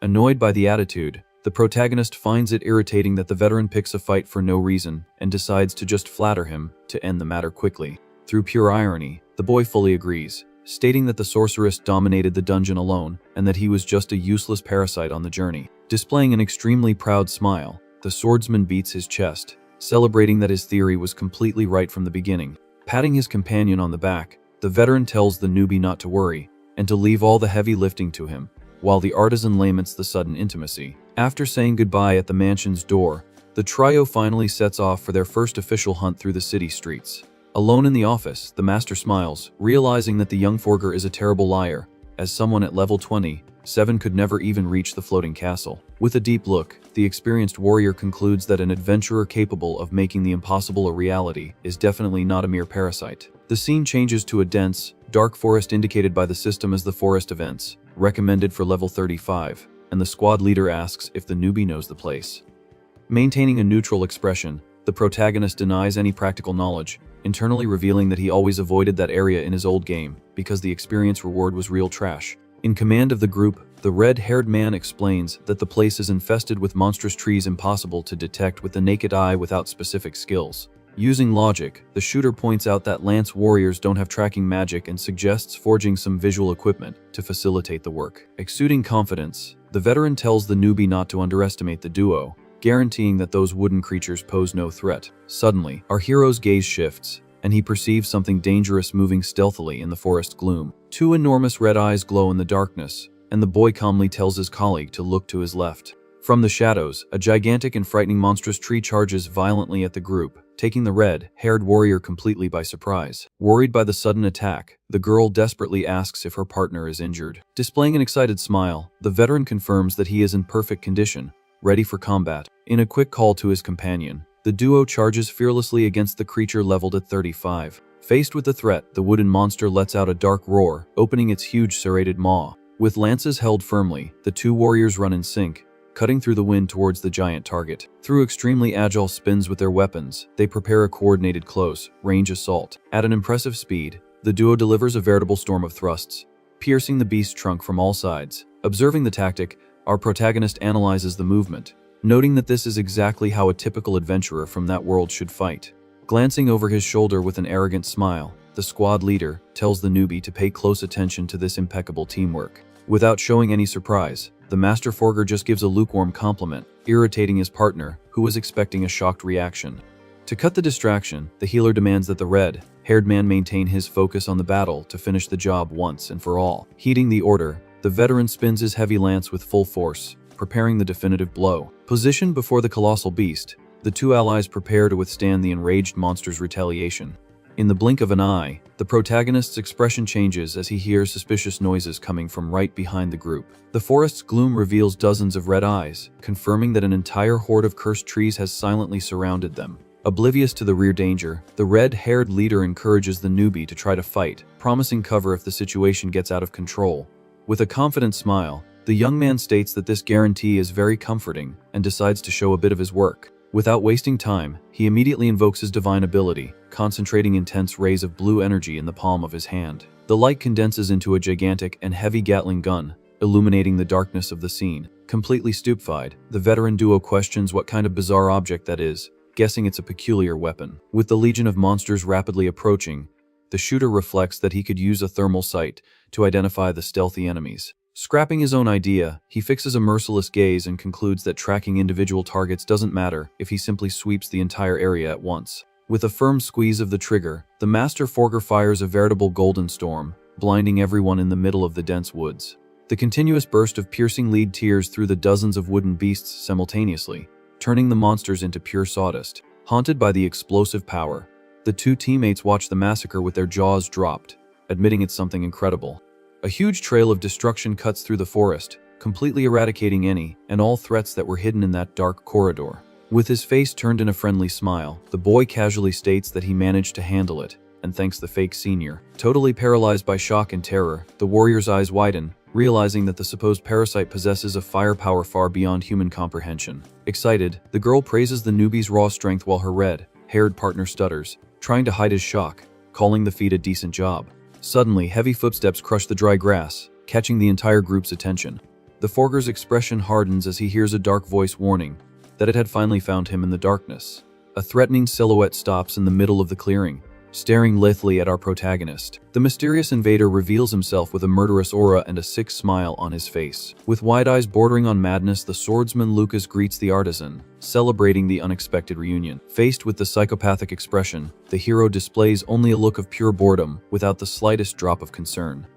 To break all the tension, the boy asks with the utmost indifference who the heck that guy in front of him is.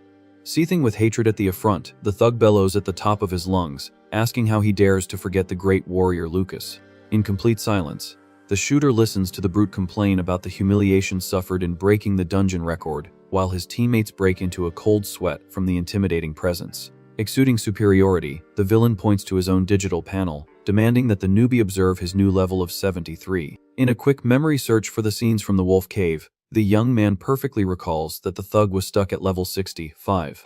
With a wicked smile, the swordsman scoffs, believing he has instilled fear, but the boy retorts dryly that he only looked because he was forced to. With his back to the enemy, the protagonist silently reflects that evolving 8 whole levels in the span of just 1 week is something very unusual.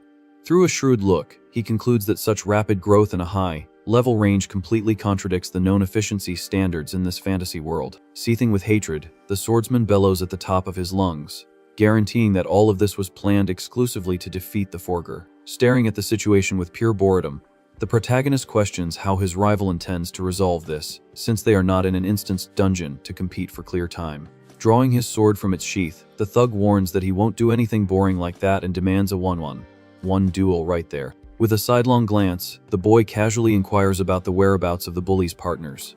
Displaying a wicked smile, the villain confesses without the slightest weight on his conscience that he abandoned those useless pieces of trash along the way. Further back, the red-haired squad leader points an indignant finger, stating that challenging someone of a lower level to a duel is playing very dirty.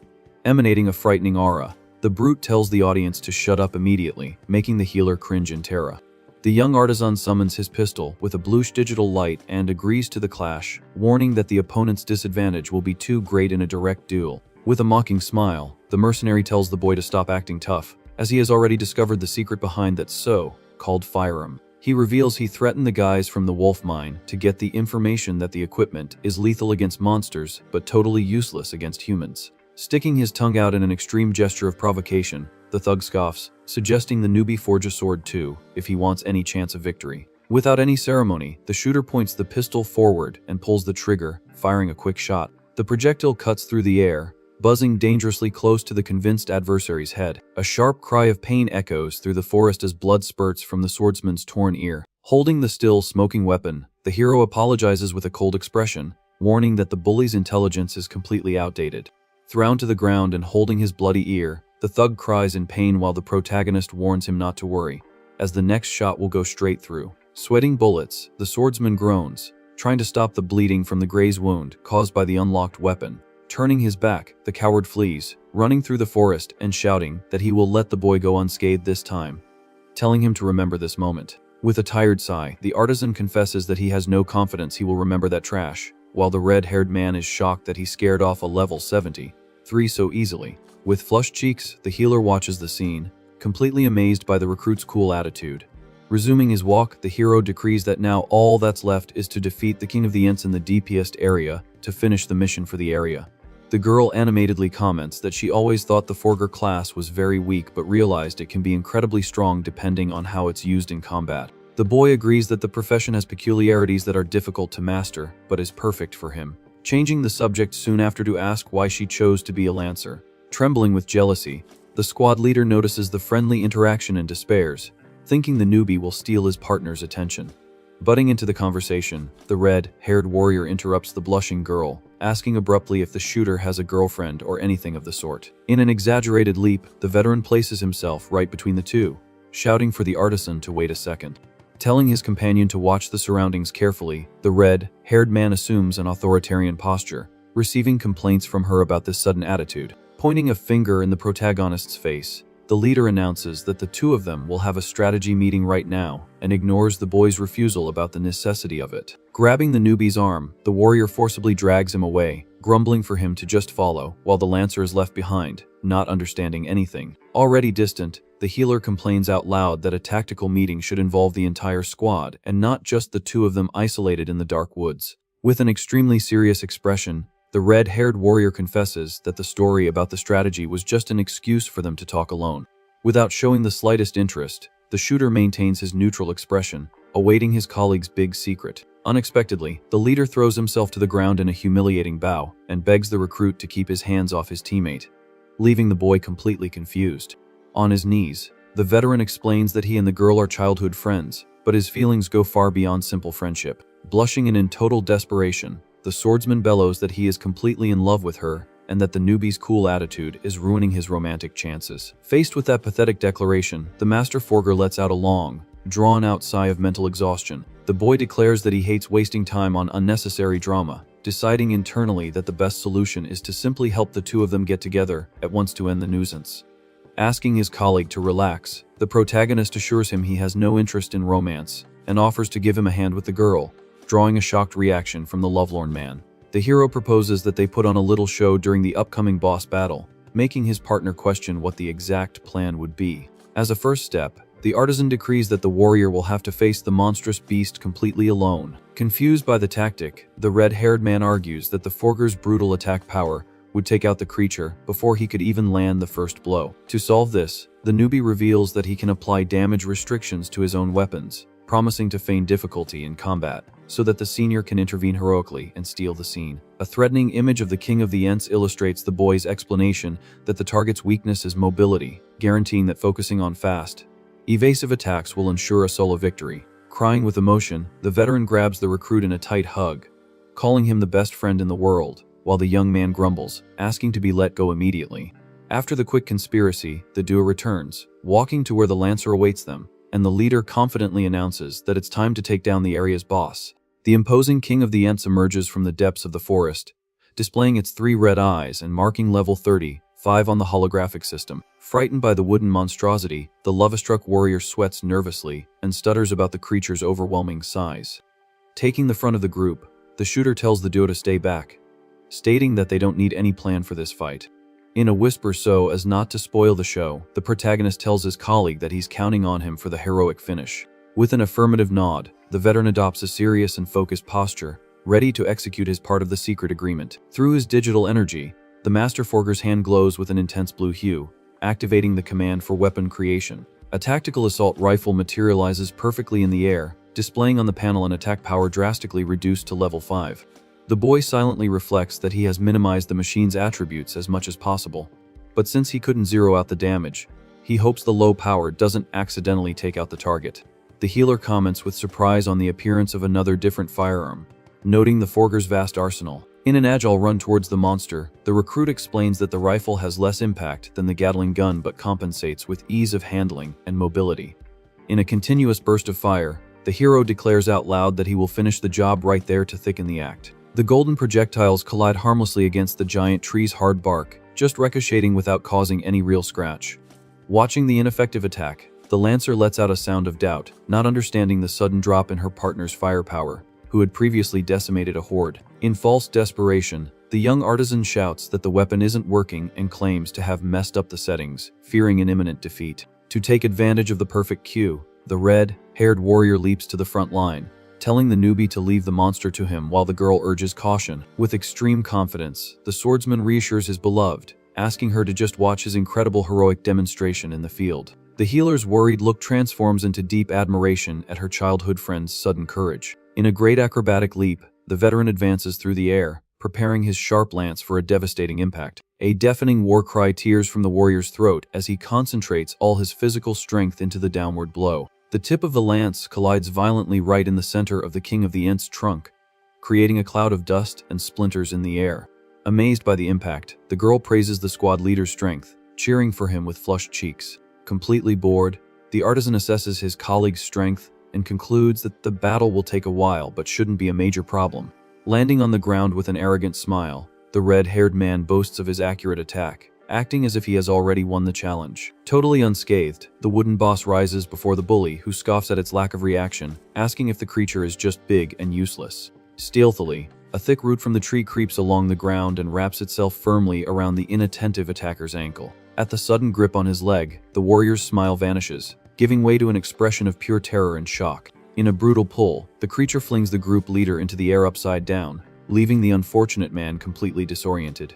Desperate at the turnaround, the Lancer cries out in distress for her friend, cornered in the colossal beast's trap. Faced with the senior's humiliation, the young Forger sighs in disbelief, mentally questioning if that guy is even serious with his slowness. Imposing and furious, the King of the Ent's reddish eyes glow as it prepares a massive and lethal charge against the defenseless warrior hanging upside down. It remains imposing on the ground, while everyone is terrified, and terror is visible on its face. With his gaze fixed on the pathetic scene of his hanging partner, the protagonist confesses to himself that this is very hard to watch. Out of patience to prolong the carried, the Master Forger pulls the trigger and fires a massive burst, creating a huge explosion of fire. The healer's eyes widen in complete amazement at the sudden wave of destruction that illuminates the forest as the warrior plummets to the ground. Fallen to his knees and coughing from the smoke, the red-haired man tries to catch his breath as the creature's green magic stone rolls to the side. Walking calmly to his colleague, the hero asks if he can stand up as the system announces his level up to 28. Totally in shock, the Lancer approaches, stuttering as she asks if the newbie just took out the King of the Ents with a single blow. With her hands clasped on the artisan's arm, the girl demands to know what that was and how he managed to cause such damage in the blink of an eye. Seeing the girl he likes clinging to the recruit, the squad leader grinds his teeth, trembling with pure envy. In an abrupt leap to his feet, the swordsman tells the shooter not to interfere, stating that he had the situation completely under control on his own. With his classic bored face, the young man just agrees and apologizes for the interference. Annoyed by her friend's attitude, the healer scolds him, saying that when someone saves your life, the least you can do is say thank you. The blonde continues calling the red-haired man an idiot and slow, leaving the veteran completely devastated and groaning in frustration. Turning to the protagonist, the girl deeply apologizes for her colleague's enormous lack of manners. In his mind, the boy reflects that his partner is a bit clueless, but understands his desire to look cool in front of the girl he loves. To worsen the jealousy, the Lancer once again praises the newbie, saying that even though he had difficulties at first, he managed to take down the monster easily in the end. In an effort to help his partner, the protagonist invents that the kill was only possible because the red man had already cornered the beast. Confused, the girl repeats the word, and the shooter confirms, guaranteeing that he just delivered the final blow, and that the victory belongs entirely to the veteran. Aware of the cue, the swordsman puffs out his chest and boasts that he almost defeated the creature, asking for confirmation from the newbie, who just laments having interfered. Under a fixed gaze on the recruit's calm face, the healer remains thoughtful for a few seconds. Suddenly, she throws herself onto his arm again, praising him for being so strong and humble while the red-haired man panics. With flushed cheeks, the Lancer invites the hero to go out alone and eat something in the city, as she wants to get to know him better. Upon hearing the romantic invitation, the squad leader's spirit simply abandons his body, decreeing his figurative demise. On the way back, the girl walks, clinging to the artisan's arm while he sighs in annoyance that this whole situation has become a huge headache. The scene changes to the interior of the majestic headquarters of the Holy Guardian clan, where the trio presents themselves before the master's desk. Sporting a satisfied smile, the large blonde man asks how the newbie's performance was on the hunt. Completely excited, the red-haired man reports the explosions that took down the boss and reveals that the Forger scared off a level 73 swordsman, leaving the leader confused. In a serious posture, the protagonist explains that a guy he had problems with in the wolf mine tried to pick a fight in the forest. Thoughtfully, the master deduces the troublemaker's identity on the spot, citing the name Lucas, and the boy questions if he knows the figure. The armored veteran reveals that the thug has caused problems for guild members in the past, forcing them to investigate his dirty history. As a final piece of advice, Flynn suggests that the young man use the clan's name if he is bothered again to avoid headaches, and the recruit agrees with the idea. In silence, the shooter concludes that this is exactly the great power of intimidation that a high-ranking organization possesses. Happy with the outcome, the large blonde man smiles, saying he is relieved that everyone returned from the mission safely. After praising the group for their good work, the leader dismisses them, and the trio responds in unison, agreeing with the duty fulfilled.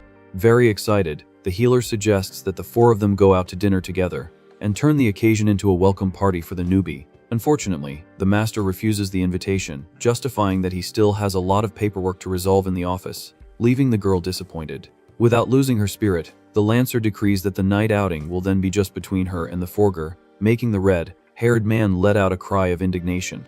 Cutting the fun short, the blonde man warns them not to stay out too late, as he already has a job lined up for the group the next day. Surprised by the speed, the hero questions if an emergency has occurred for them to be called so soon.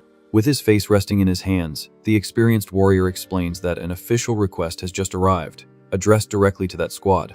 The partner celebrates the news while the leader corrects the information, saying that the request was made specifically for the young artisan. Pointing a finger at himself, the boy is confused, and the girl praises him, amazed that he was requested on his very first day of work. Adopting a serious tone, Flynn warns that it is not a standard defense mission, but rather a very peculiar request, making the boy ask for details. The master tells that the client demanded the distribution of the peculiar forged equipment to the local residents, while the girl proudly comments that the inventions are called firearms. With his gaze turned downwards, the master forger summarizes the order, asking if the mission consists solely of delivering his weaponry. Agreeing with the summary, the leader reveals that the destination of this special trip will be the border town called Beyondall.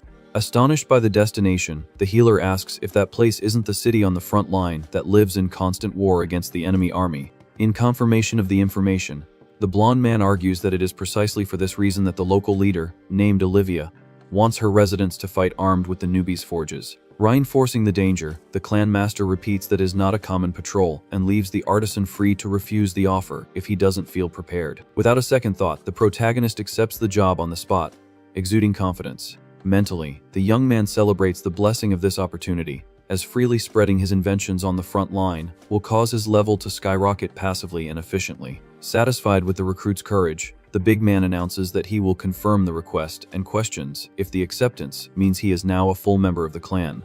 The shooter agrees nonchalantly, confessing that he had even forgotten the detail of being only in a trial period. Suddenly, a click illuminates the boy's mind, and he narrows his eyes, finding it extremely suspicious that a distant leader knows a newbie in a trial phase. Rising from his chair, Flynn orders the trio to depart the next morning with travel costs paid, but the hero suggests going alone, and is immediately reminded of the unbreakable rule of working in trios.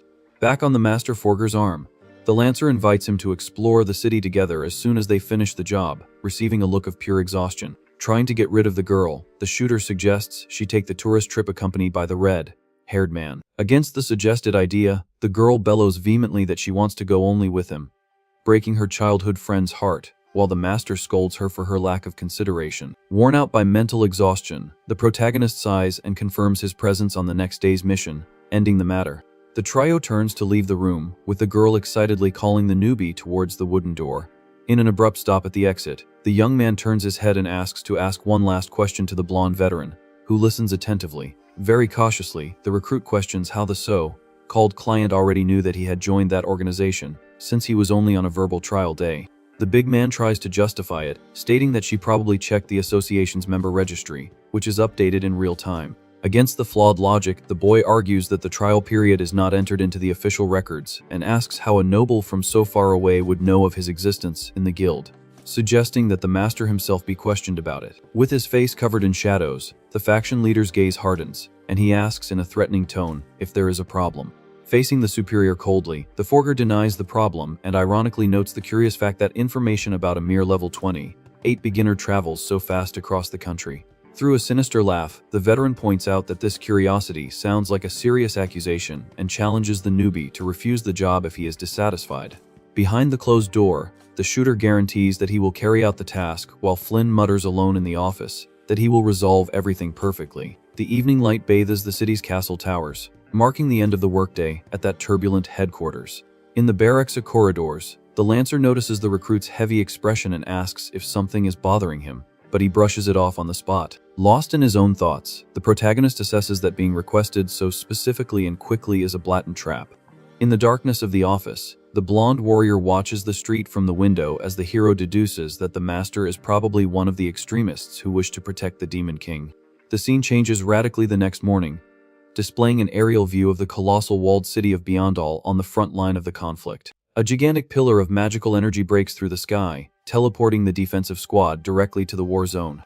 As soon as they step onto the luminous circle, the red-haired swordsman celebrates their arrival at the destination, while the healer suggests they enter the village immediately. The master forger accompanies the group in silence, cautiously observing the rustic stone streets of that military fortress in search of hidden threats. Walking through the stone streets, the healer observes the deserted environment and worriedly comments that there is no pedestrian movement and the shops aren't even open. Looking at the walls, the girl notices the dejected posture of the guards and points out that even the soldiers seem to be completely exhausted. With his gaze fixed on the horizon, the master forger assesses the tense atmosphere of the fortress and mentally concludes that the situation of the place does not look good at all. Suddenly, the trio's walk is interrupted by a loud shout from above.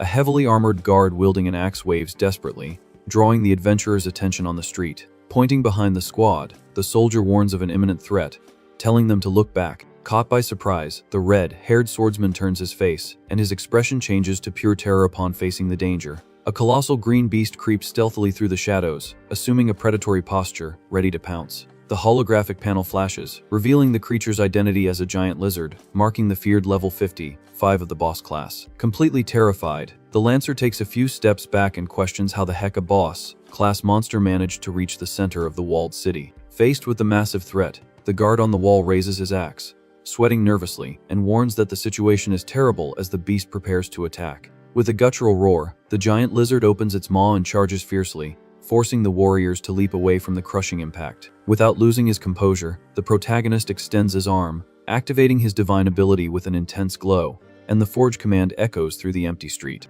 Wielding the lethal rocket launcher, the boy locks his sights on the monster's face and complains that ambushing someone right after a teleport is extremely rude. With a dry squeeze of the trigger, the shooter fires the explosive projectile, generating a colossal detonation that sweeps the giant reptile in a sea of burning flames. Still on the ground, the red-haired warrior stares at the flames with wide eyes, impressed by his teammates' brutal strength. With flushed cheeks, the healer sighs in relief and stutters, amazed that he defeated the beast so easily. Observing the thick smoke, the guard on the wall asks, dumbfounded, what kind of absurd weaponry managed to obliterate a giant lizard with a single blow. Lowering the smoking barrel of the rocket launcher, the young man sighs tiredly while his partner praises him, stating that this perfect result was already expected from his talent. Suddenly, the victorious atmosphere is broken by the soldier's urgent shout, warning that the battle was not over yet. A new cloud of dust rises in the street, revealing the swift approach of a horde of monstrous eagles at level 40, running on 2 legs. Frowning with evident irritation, the shooter grumbles about the inconvenient arrival of enemy reinforcements at such an inopportune moment.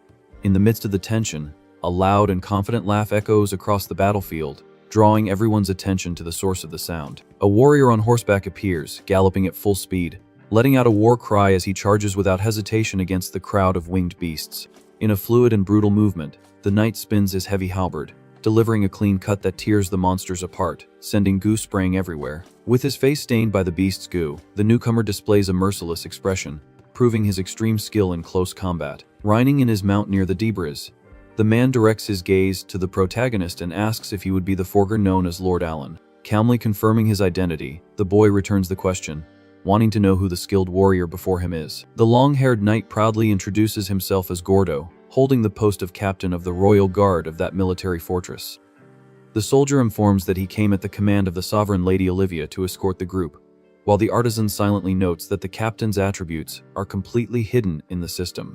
Maintaining a formal posture, the captain points to the side of the street and politely asks the adventurers to board the luxurious carriage that awaits them. Dazzled by the vehicle, the veteran duo lets out a sound of pure fascination at the elegance of the transport. Walking towards the vehicle, the red-haired man excitedly comments that he has never ridden in something so fancy, while the girl wonders if they aren't receiving a little too much special treatment. With his eyes closed, the royal guard reflects on the exaggerated hospitality for a low-level artisan and soon justifies out loud that the prolonged war has left the city's finances on the brink of collapse. Displaying mental projections of the firearms, the captain reveals Lady Olivia's hope that the boy's modern weaponry will be the key to breaking this cycle of deadly stagnation. Listening to the detailed explanation, the forger agrees with a simple nod, showing he understands the weight of the responsibility placed on his shoulders. Walking towards the carriage, the newbie declares that he will do his best to meet all the local leaders' expectations. Watching the young man walk away, the soldier maintains an enigmatic expression, while the shooter dives into his own dark thoughts. Enveloped by a heavy aura, the hero mentally wonders where exactly the rats of the extremist faction are hiding to set up their next pounce. Far away, the narrative cuts to the luxurious and silent interior of the meeting room at the main headquarters of the Adventurers Guild. Sitting at the head of the table, a suited man meticulously analyzes a secret report detailing the boy's overwhelming victory against the squad of 5 elite assassins in the desert. The document proceeds to inform that the newbie now belongs to the defense clan Holy Guardian and is on his way to the distant city of Biandal under constant monitoring. The guild executive named Zainid narrows his eyes with concern, noting that the border fortress is outside the direct reach of the organization's surveillance network. Focused on the mysterious assault rifle, the smug man reflects on the artisan's absurd ability to forge that kind of unknown lethal machinery. Determined to protect the faction's dark secret, the suited man decrees that he needs to eliminate the prodigy before he becomes an insurmountable obstacle to the Demon King's survival. The heavy office door opens, and a cynical voice echoes, apologizing for the delay as the executive looks up to receive the guests. Pleased with their arrival, the suited man greets the newcomer, praising the presence of the artisan considered #1 in the entire kingdom. With a stylish touch of his hat, the man in the yellow suit and long hair introduces himself, displaying the very high level of 175 of his forging class. Noticing the young woman beside the master artisan, Zainid frowns in confusion and comments that the girl definitely does not look like the legendary blacksmith Benjamin he was expecting. Exuding energy, the girl in the blue bandana introduces herself with a big smile, revealing she is Annette, the blacksmith's daughter, possessing only level 13. With a confident wink, the young woman asks them to entrust the structural analysis to her, guaranteeing that in terms of pure theory and knowledge, she has already surpassed her own father. Sighing in resignation, the executive accepts the replacement, arguing that if the old blacksmith guaranteed her ability, there is no reason to refuse. Inviting the duo to approach the large mahogany table, the suited man decrees the immediate start of the secret work.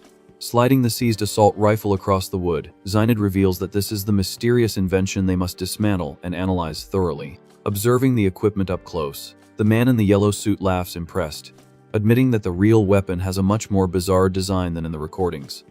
Wielding the rifle awkwardly, the experienced artisan wonders what the correct posture would be to handle that heavy block of metal. The executive instructs that its operation is very similar to that of a common crossbow, just needing to pull the small metal lever to release the shots. Excited by the simple instruction, the master forger points the weapon at a metal mannequin and pulls the trigger, unleashing a violent storm of dazzling shots. The aggressive recoil and deafening noise make the man in yellow let out a nervous laugh, amazed by the machine's absurdly fast rate of fire. Completely shocked by the demonstration, the young blacksmith notes that applying an attack power of 55 at that frantic speed would require the creator to have a stratospheric level. Putting the joking aside, the elite artisan seriously confesses that even with such a high level, he could never forge such a masterpiece. Agreeing with the reasoning, the suited executive reveals in a heavy tone that the forger's exact level at the time of the weapon's creation was an astonishing 15. The news hits the two specialists like a punch, and their eyes widen in shock, asking if the guild leader was making some kind of bad joke. Closing his eyes, the man with glasses admits that the truth is hard to swallow but reaffirms the fact and justifies that this absurdity is the exact reason for this secret meeting. Imposing his authority, Zaynid orders the prodigy duo to study the structure of that weaponry to exhaustion with the final goal of creating a functional copy.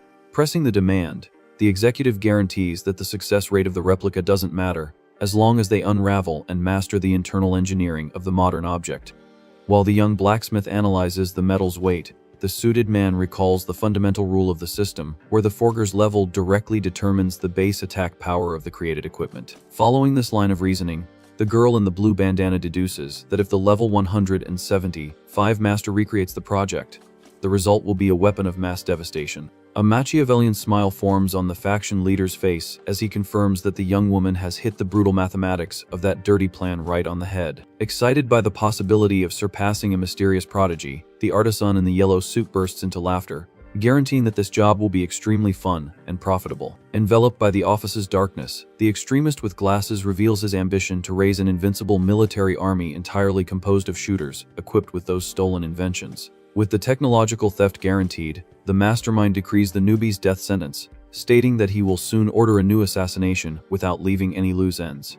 The scene returns to the imposing and illuminated interior of the border castle, where the squad formally presents itself in the great royal audience hall. Sitting elegantly on the golden throne, the sovereign with an eye patch and horns thanks the trio for their long journey and introduces herself as Olivia, the supreme ruler of the city of Beyond All. Maintaining his serene and unshakable posture, the Master Forger returns the greeting, expressing his immense gratitude for the valuable opportunity to provide his weaponry to the local defense troops. Quite nervous, the Lancer pokes her partner and whispers for him to speak more politely before a high-ranking ruler.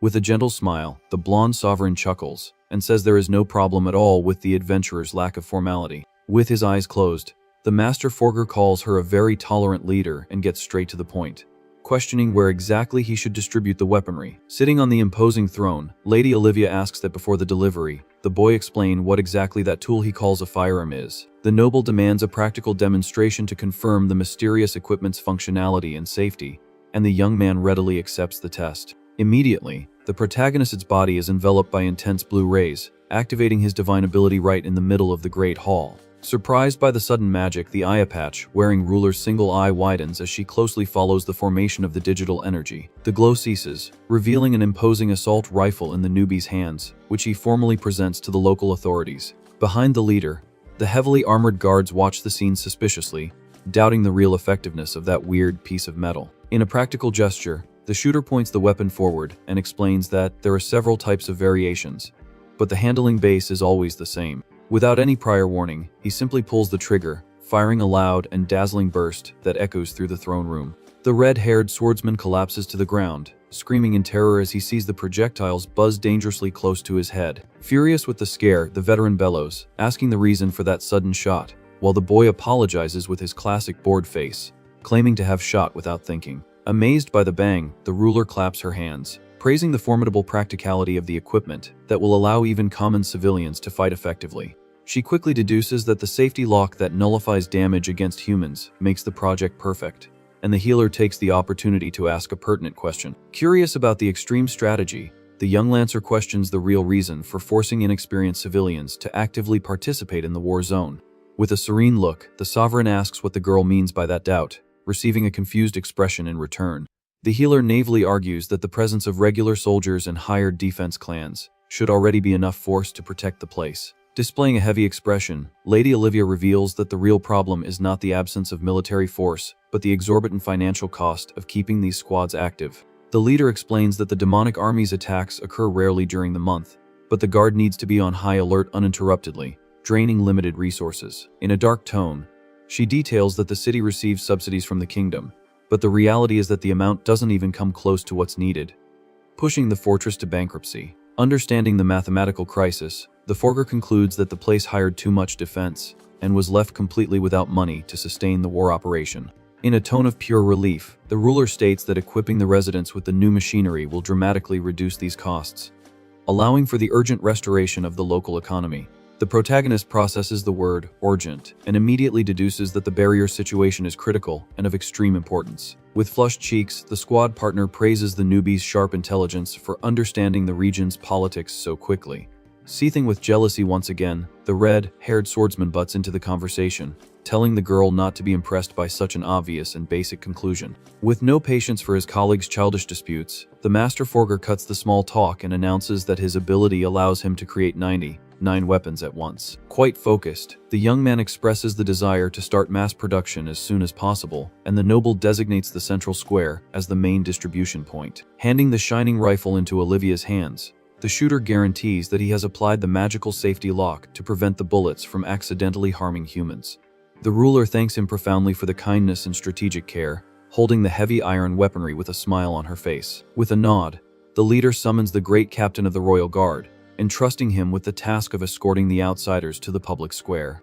Maintaining a rigid military posture, the long-haired warrior politely asks the trio to follow him towards the exit of the stone castle. Alone in the hall, the noble assesses the invention's holographic status window, identifying the surreal attributes of the special B&all distribution model. With a fixed gaze on the wooden door, the guard silently reflects on the theoretical impossibility of a mere level 28 artisan forging something so overwhelming.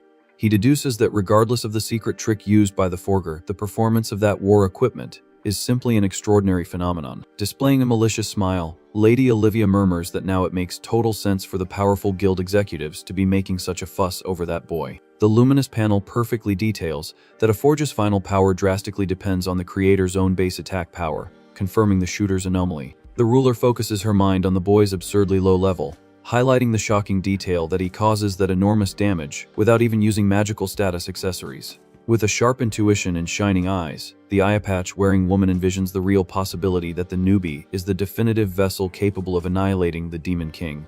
Through a deadly gaze, the elite captain silently agrees, confirming that the boy's potential hidden under that cloak of normality is more than sufficient. Under the light invading the great hall windows, the leader narrows her eyes, satisfied with her own move, asserting that her decision to call him there was a direct hit. The scene cuts to the wide central square of Beyondall, where dozens of desperate residents form lines to receive salvation in the form of iron and powder. Around the large luminous fountain, the mass distribution continues its intense flow, with crates overflowing with weaponry at the entire disposal of the civilian population. Holding a huge and clumsy rocket launcher in his arms, a villager sighs in confusion, finding it very hard to believe that this simple tube is really a combat weapon. Right beside it, the blue panel displays a thundering destructive power in the range of 6,000 points, proving that the old man's initial suspicion is the greatest of all mistakes. Behind the loaded crate, the Master Forger assesses the insane attributes of his masterpieces but silently reflects on whether the residents will actually know how to use this arsenal properly. Hours later, the small squad rests inside a cozy tavern,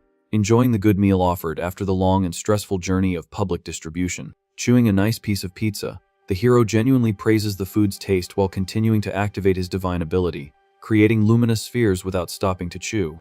The red-haired swordsman grumbles, impressed, noticing his colleague's bizarre ability to concentrate enough energy to manufacture complex equipment in the middle of his own dinner. Holding a heavy mug of drink, the healer takes advantage of the break to question if her teammate really doesn't use any attribute-boosting accessories. Smiling excitedly, the young woman brilliantly suggests that if he combined the magical bonuses of equipment, the destructive damage of his forged weapons would reach an even more catastrophic force. Staring with pure boredom at the translucent screen of his zeroed-out panel, the protagonist shakes his head, fully agreeing with his companion's mathematical logic. In a calm tone, he justifies the lack of equipment by claiming that his current firepower already eliminates any threat without requiring the extra application of those protections until now. Chugging his mug, the red-haired warrior drowns in his own resentment, whining with envy about how comfortable it must be to be so OP as to ignore basic items.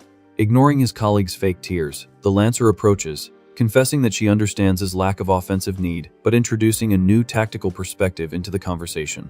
The girl points to her own body, detailing that her accessories are entirely focused on defensive mechanics that nullify fatalities like poison and elemental damage. Immediately, the newbie's serene expression hardens as he realizes that life in this place had no virtual revival mechanism after a defeat in a dungeon. With a chill down his spine, he internally decrees that he will start paying much more attention to layers of armor if he wants to ensure his own life against unforeseen events. In a violent crash, the tavern's main door bursts open, revealing the panting and desperate figure of a soldier drenched in sweat. At the top of his lungs, the guard alerts everyone present that the powerful army of the Demon King has initiated a lightning attack, completely shattering the peace of that quiet dinner. Without showing the slightest trace of surprise or dread, the Master Forger stands up firmly, sporting a serious and sharp look. Outside the stone walls, the apocalyptic vision reveals a colossal tide of purple and deadly shadows marching mercilessly against the great city gates. The Dark Legion overflows the valley's limits in incalculable numbers, creating a moving and crushing wall of darkness and fury under the twilight sky.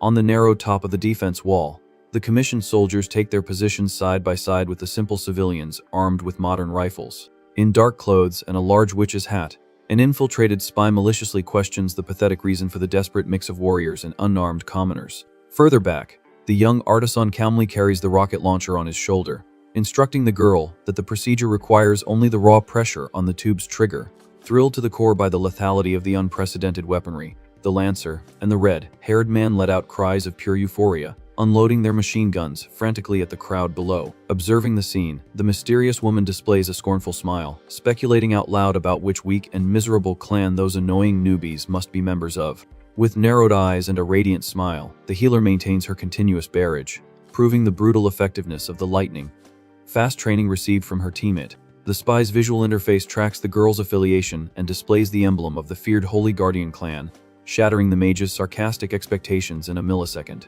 Sweating nervously, the informant tries to justify the anomaly, mentally arguing that even super organizations dispatch the base's trash to remote corners to justify the battalion's numbers. However, the witch's scan falls directly on the silent leader of that noisy group, fixing the magical readings on the hidden status of his true class. Terror freezes the woman's blood as she reads on the screen that the protagonist of that extermination is just a lowly artisan stuck at the useless and humiliating level 28. Feeling the weight of the malicious observation on his back, the boy projects an intimidating glance out of the corner of his eye, perfectly capturing the sinister presence that was spying on him from the top of the wall. The final panel pans out, showing the endless sea of abominations, hammering home the dark narrative that this destructive wave represents the dangerous threat of the Demon King's remnant faction. With his gaze fixed on the plain, the protagonist notes that the number of enemies is truly impressive and assesses that their levels must be in the 50s range. In command of the defense, Captain Gordo raises his sword and warns that the remnant army of the Demon King is approaching rapidly. Positioned on top of the stone wall, the civilians hold their newly distributed firearms with determination, ready for the confrontation. Side by side with the residents, mages and archers prepare their magical attacks and elemental arrows, awaiting the commander's order. In a sharp movement with his sword, the heavily armored warrior bellows at the top of his lungs, ordering everyone to open fire on the invading threat. In response to the command, the residents pull the triggers of the heavy rifles and rocket launchers, unloading a golden storm of projectiles.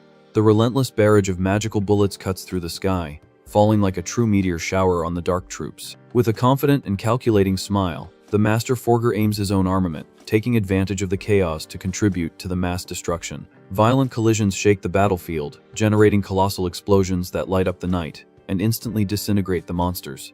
Enveloped in the dense smoke, the healer and the red-haired swordsman Kof Nan stop as the veteran shouts, amazed by the unbelievable impact of that attack. The system's luminous panel beeps in the middle of the confusion, confirming that the shooter has jumped from level 28 straight to 30 in the blink of an eye. Witnessing the carnage, the captain of the Royal Guard's eyes widen, completely stupefied by the effectiveness of the modern equipment. Through the curtain of dust, the battlefield reveals that more than half of the enemy ranks have been wiped off the map in a single, devastating instant. With an empty weapon in his hands, one of the residents calls the artisan hurriedly, asking if they can shoot again, and the boy asks him to wait a second. The reload command appears on the screen, and the young man announces with a smile that the arsenal is ready, telling the population to give the monsters another lethal dose of lead. Excited by the mass attack, the villagers celebrate the incredible feeling of wiping out the enemies once and for all, guaranteeing that they no longer need to fear the demonic army. Observing the rain of fire, the spy and the bald mercenary are perplexed, muttering that they had never seen such an absurd scene in their entire lives. With cold sweat running down his face, the captain of the guard reflects that he already knew the raw strength of the forged weapons but never imagined that the annihilation power would be so overwhelming in the hands of a crowd. The military reflection is cut short by the urgent warning from one of the shooters, informing that the surviving monsters have escaped the initial impact and are approaching rapidly. At the foot of the wall, dozens of creatures of darkness charge furiously, forcing the defense line to demand new immediate orders. To take control of the chaos, the armored warrior tells the civilians to fall back and leave the rest to the squad, while ordering the archers to prepare for the kill. Under the direct command of the leader, arrows rain down on the remaining enemies in a coordinated and lethal attack.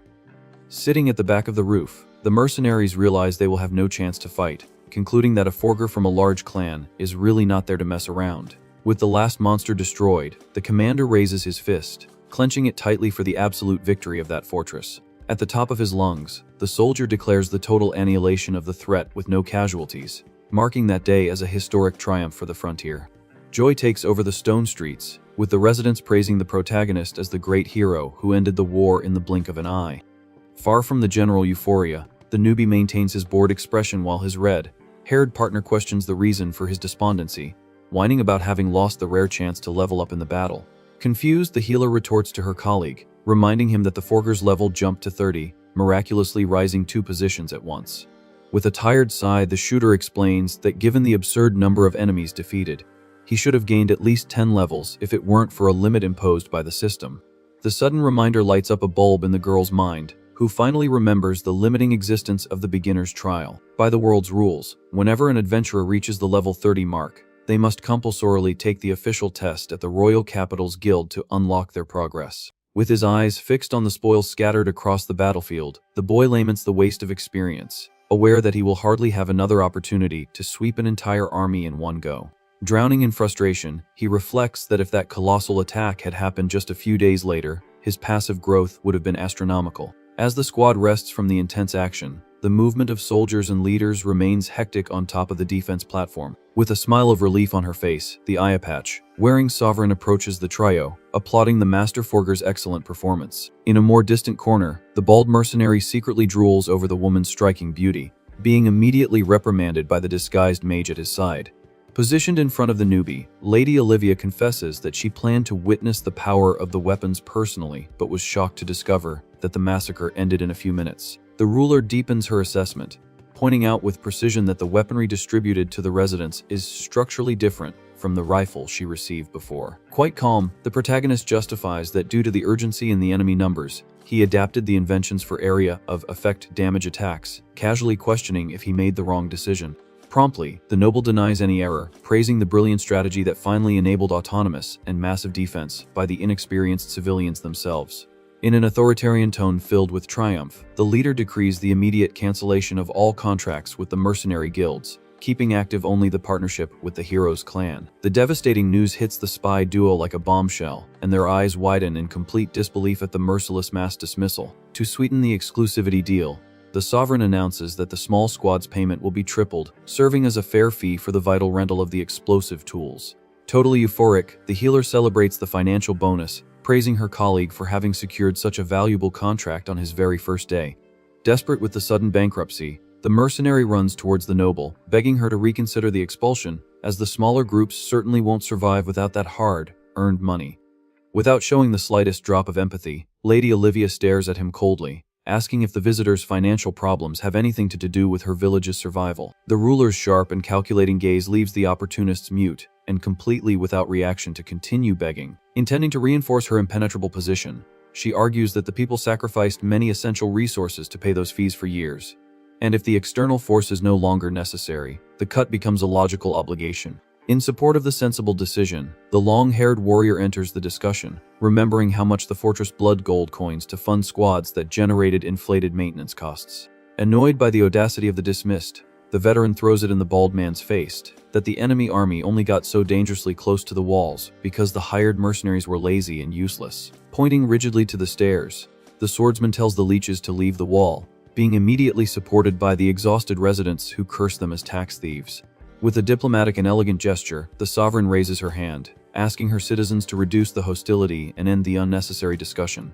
Within her impeccable posture, she guarantees to understand the bad impact of the sudden termination and gently offers to cover all the costs of the teleport back as a modest apology. Consumed by pure hatred for the handout received, the bald mercenary falsely thanks her for the travel offer while grinding his teeth in a silent fit of fury. Faced with the pathetic and humiliating retreat of their rivals, the red-haired man scratches the back of his neck, asking his squadmate if they just stole everyone's monopolized job in the region. Upon hearing the comment, the eye patch wearing woman turns her head towards the duo, guaranteeing that they need not carry absolutely any moral weight on their conscience because of that outcome.